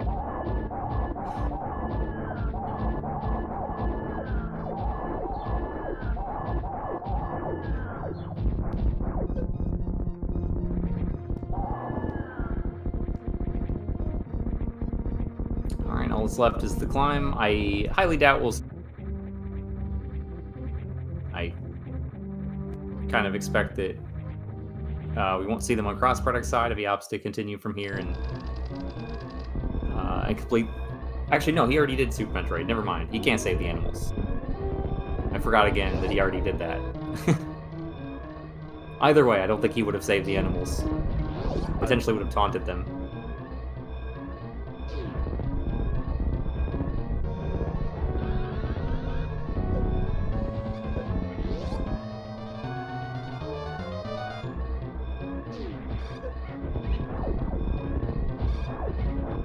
But yeah, at this point in time, looks like Ninjembro is either gonna finish in first or die in the exploding planet. It's gonna take longer than that for Cross to climb GT.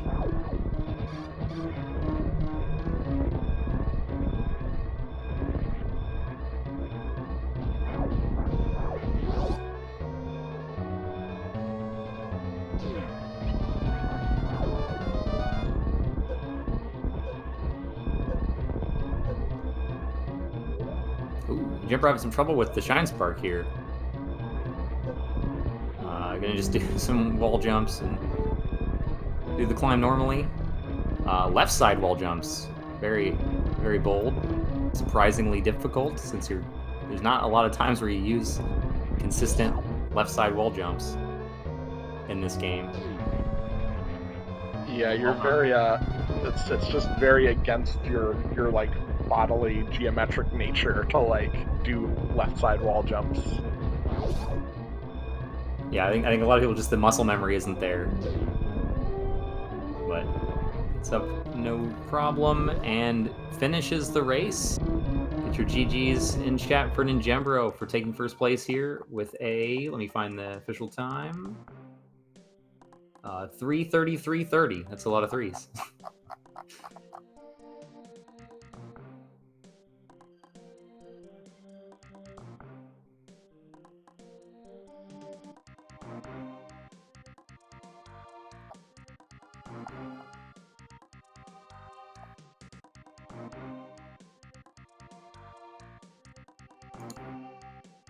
And it appears joining us in chat is Ninjembro.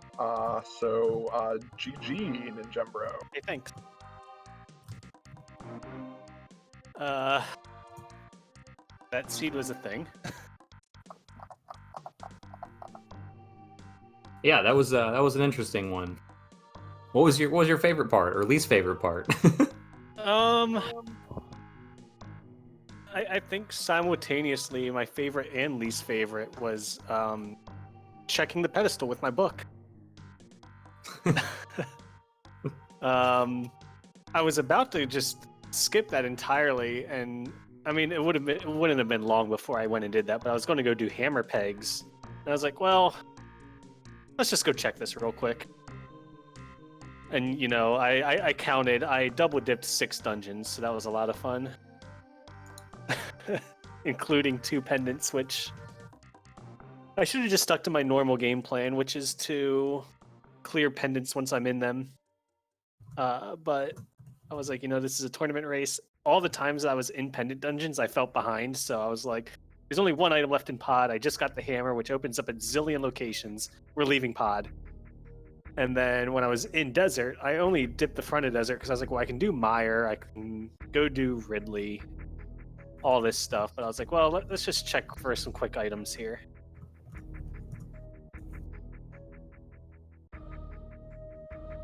Yeah, it makes a lot of sense. I'm sure you felt like you were way behind Cross, and you actually were, but obviously he had some troubles of his own.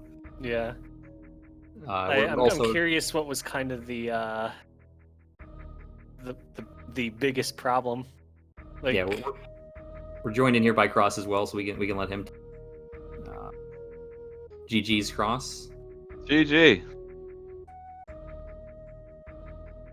So I just want to kind of explain what happened. So it was kind of a stoop, but it was less of a stoop and more of a mental failure. The Sphere 1 stuff had me so tilted. Like, not only was Morph on pedestal, I could have dealt with that, but Morph plus Charge Beam plus, like, which is okay, plus the sword. The sword in the ceiling is really what was the biggest slap in the face, I think.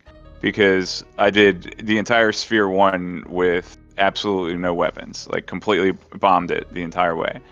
And I got so frustrated by that it kind of caused me to not think clearly. That added with the wrecked ship. I did an early wrecked ship, which was pretty decent for my performance on it, but the fact that there was just absolute jackpoop garbage, nothing in wrecked ship. I don't count Ice Beam as worth anything. Like, that Ice Beam is barely a progression item in normal mode. So, like, yeah, and with Speed Booster, before going in the wreck ship, Ice Beam actually just does nothing, right? So, not only with the frustration of doing entire Sphere 1 with bombs, and then seeing that I could have had a sword the whole time, and then doing wreck ship, getting absolutely nothing, I went into Norfair, and I even said to myself, well, maybe I should go through Cathedral. Like, in my brain, I was saying, I should go through Cathedral, that way I won't forget to do it. And I was like, no, I'll remember, I'll just go through the speed tunnel, I'll immediately go and check Cathedral. Like, but I was so flustered by that point, like, I lost self-control, I didn't have my head in the game at that crucial moment. And I realized, the moment I realized I made a mistake was as I was killing Landmola, I thought to myself, wait a second, the progression can't be on Landmola, because logically Landmola would require Pegasus Boots, which was in Mire Darkshed. So rather than taking restock of, okay, where did I mess up from that point, I was just like, well, I'm already doing this, I may as well blind pull Ped. And it was a hook shot, and that was good for me, and let me full clear Swamp and all that. But then, yeah, I would have blind pulled Ped if I had the mitts, I think. But anyway, I knew that I made a mistake pretty early on, but didn't actually stop to think about, okay, what might I have missed? And I think even like spending a little bit less time doing backtrack checks, just trying to remember what I forgot, I probably lost 2 to 3 minutes. I think I did actually finish on SRL, but I was kind of in a hurry, so I wanted to get to the interview. So I think I finished less than 10 minutes. But yeah, it was about 6 minutes. About 6 minutes. Okay. 36. I don't know that I spent 6 minutes trying to retrace my steps, but at any point I could have, like, from Landmola onward, I could have been like, okay, what did I forget? And my line of thinking was, well, I know that I was frustrated in the beginning of the game, so if I forgot something, it was probably, in that area. And it didn't really occur to me at that point that this is the time I need to mentally retrace my steps. So even by that point, when I had missed the mitts, I pulled the ped, got the hook shot, which was pretty lucky for me. I still could have won at that point, I think. by realizing because like I knew that Land Mola was still a sequence break without having access to. Does that make sense? Like I don't know if people were following the logic for each individual runner, but for Right, me, yeah, Land Mola, because for me the hook shot was out of logic when I got it because it logically required the mitts to get in the Desert Palace. yeah, Or because no, I'm sorry, the it space logically jump, required the boots. It logically the- required the boots. Yeah. and the space jump was in Misery Mire as well. So you definitely logically needed your flute and mitts Right. to get And I below knew and that over. I knew that it was out of logic, but Right. I didn't bother to dwell on that and figure out where I had messed up. So I lost the mental game early by getting flustered, and I lost the mental game later on by just ignoring my problem. So this wasn't just like a simple stoop. This was just I had a complete breakdown of having good tournament performance. So I think ninjembro probably just handled the pressure better or handled the trolliness of the early game in the seed better. So good win, GG. And good luck Thanks. against Oster. Yeah, I mentioned to them right before you got in here. I counted. I double dipped 6 dungeons, including 2 of the pendants. I and- did double dip desert. Yeah, I And double Swamp dipped Palace. Both you did Eastern. Swamp Palace the same. Well, Yeah, that wasn't a pendant. Yeah, I double dipped Eastern, Desert, Hera, Pod, Swamp, and Skull Woods. I'm sorry, let me correct myself. Good luck against Oster or Cheesinator. Yeah. TBD. Yeah, TVD. Yeah, I was worried most of that seed because, like, you know, I make it no secret that my execution in Super Metroid is trash, but my execution in Super Metroid was trash, like more trash even compared to my normal standards. There were rooms where I just spent like 30 seconds trying to get out of a room because I had speed jump with no a speed booster with no high jump boots and was just struggling. Yeah, that's rough. A friend clipped. I forget the name of the room, but it's the room right after Crocomire. A friend clipped and linked me at the end. He was like, "Thanks for this laugh, by the way." And you can just see on my face, like, me getting more and more frustrated as I'm trying to get out of that room. Eventually, trying to just use the. Oh, my buddy Matt just posted the clip in the SpeedGaming chat. I tried to use the grapple beam to get out, and then I just missed getting onto the ledge, so I had to do it a second time. Like, there's just a lot of frustration. There's frustration. There's definitely pressure in a tournament setting, and it gets easier over time, but it never gets easy. And that I think that definitely showed. Like, still, the tournament pressure combined with bad early game, just. I mentally lost this run about 30 minutes in. Yeah, that's unfortunate. But yeah, mental game is definitely a thing in Rando. I've noticed, like, if you're not in the right mindset, it's like... Well, GG, I gotta get going, but GG, thanks for the interview, guys. Thanks to the restream, ninjembro, commentators, trackers, all that stuff. So Well, thanks have for a joining wonderful us. day, everybody. Thanks for joining us, Cross. GG. Yep, and thanks again to you guys. I'm going to head out as well. All right, yeah, so, thanks to Jembro, GG. Yeah, thanks everyone. Be sure to give the runners a follow. Be sure to give our tracker a follow. Be sure and check out some Rank 1 Global stuff. Go to their pages, go to the runners' pages, maybe create your own page if you don't have one already. Yeah, also keep an eye on the schedule for more races for this tournament. We have a couple more scheduled this week, including the Azure versus Cheesinator match is on tonight on this channel, SpeedGaming main channel. That's going to be a really good one, and the winner of that match is going to be Ninjembro's opponent. So definitely keep your eyes peeled. That should be a nice match to watch. A lot of fun. And again, shout outs to Mind of Me, our tracker, doing a fantastic job keeping us honest, pushing all the buttons so you guys can follow along as well. And thanks, of course, for watching. And I'll let you take the last word. All cheese, no sauce. Thanks again. Thanks for watching, and stay tuned for more races. It's only going to get more intense after this.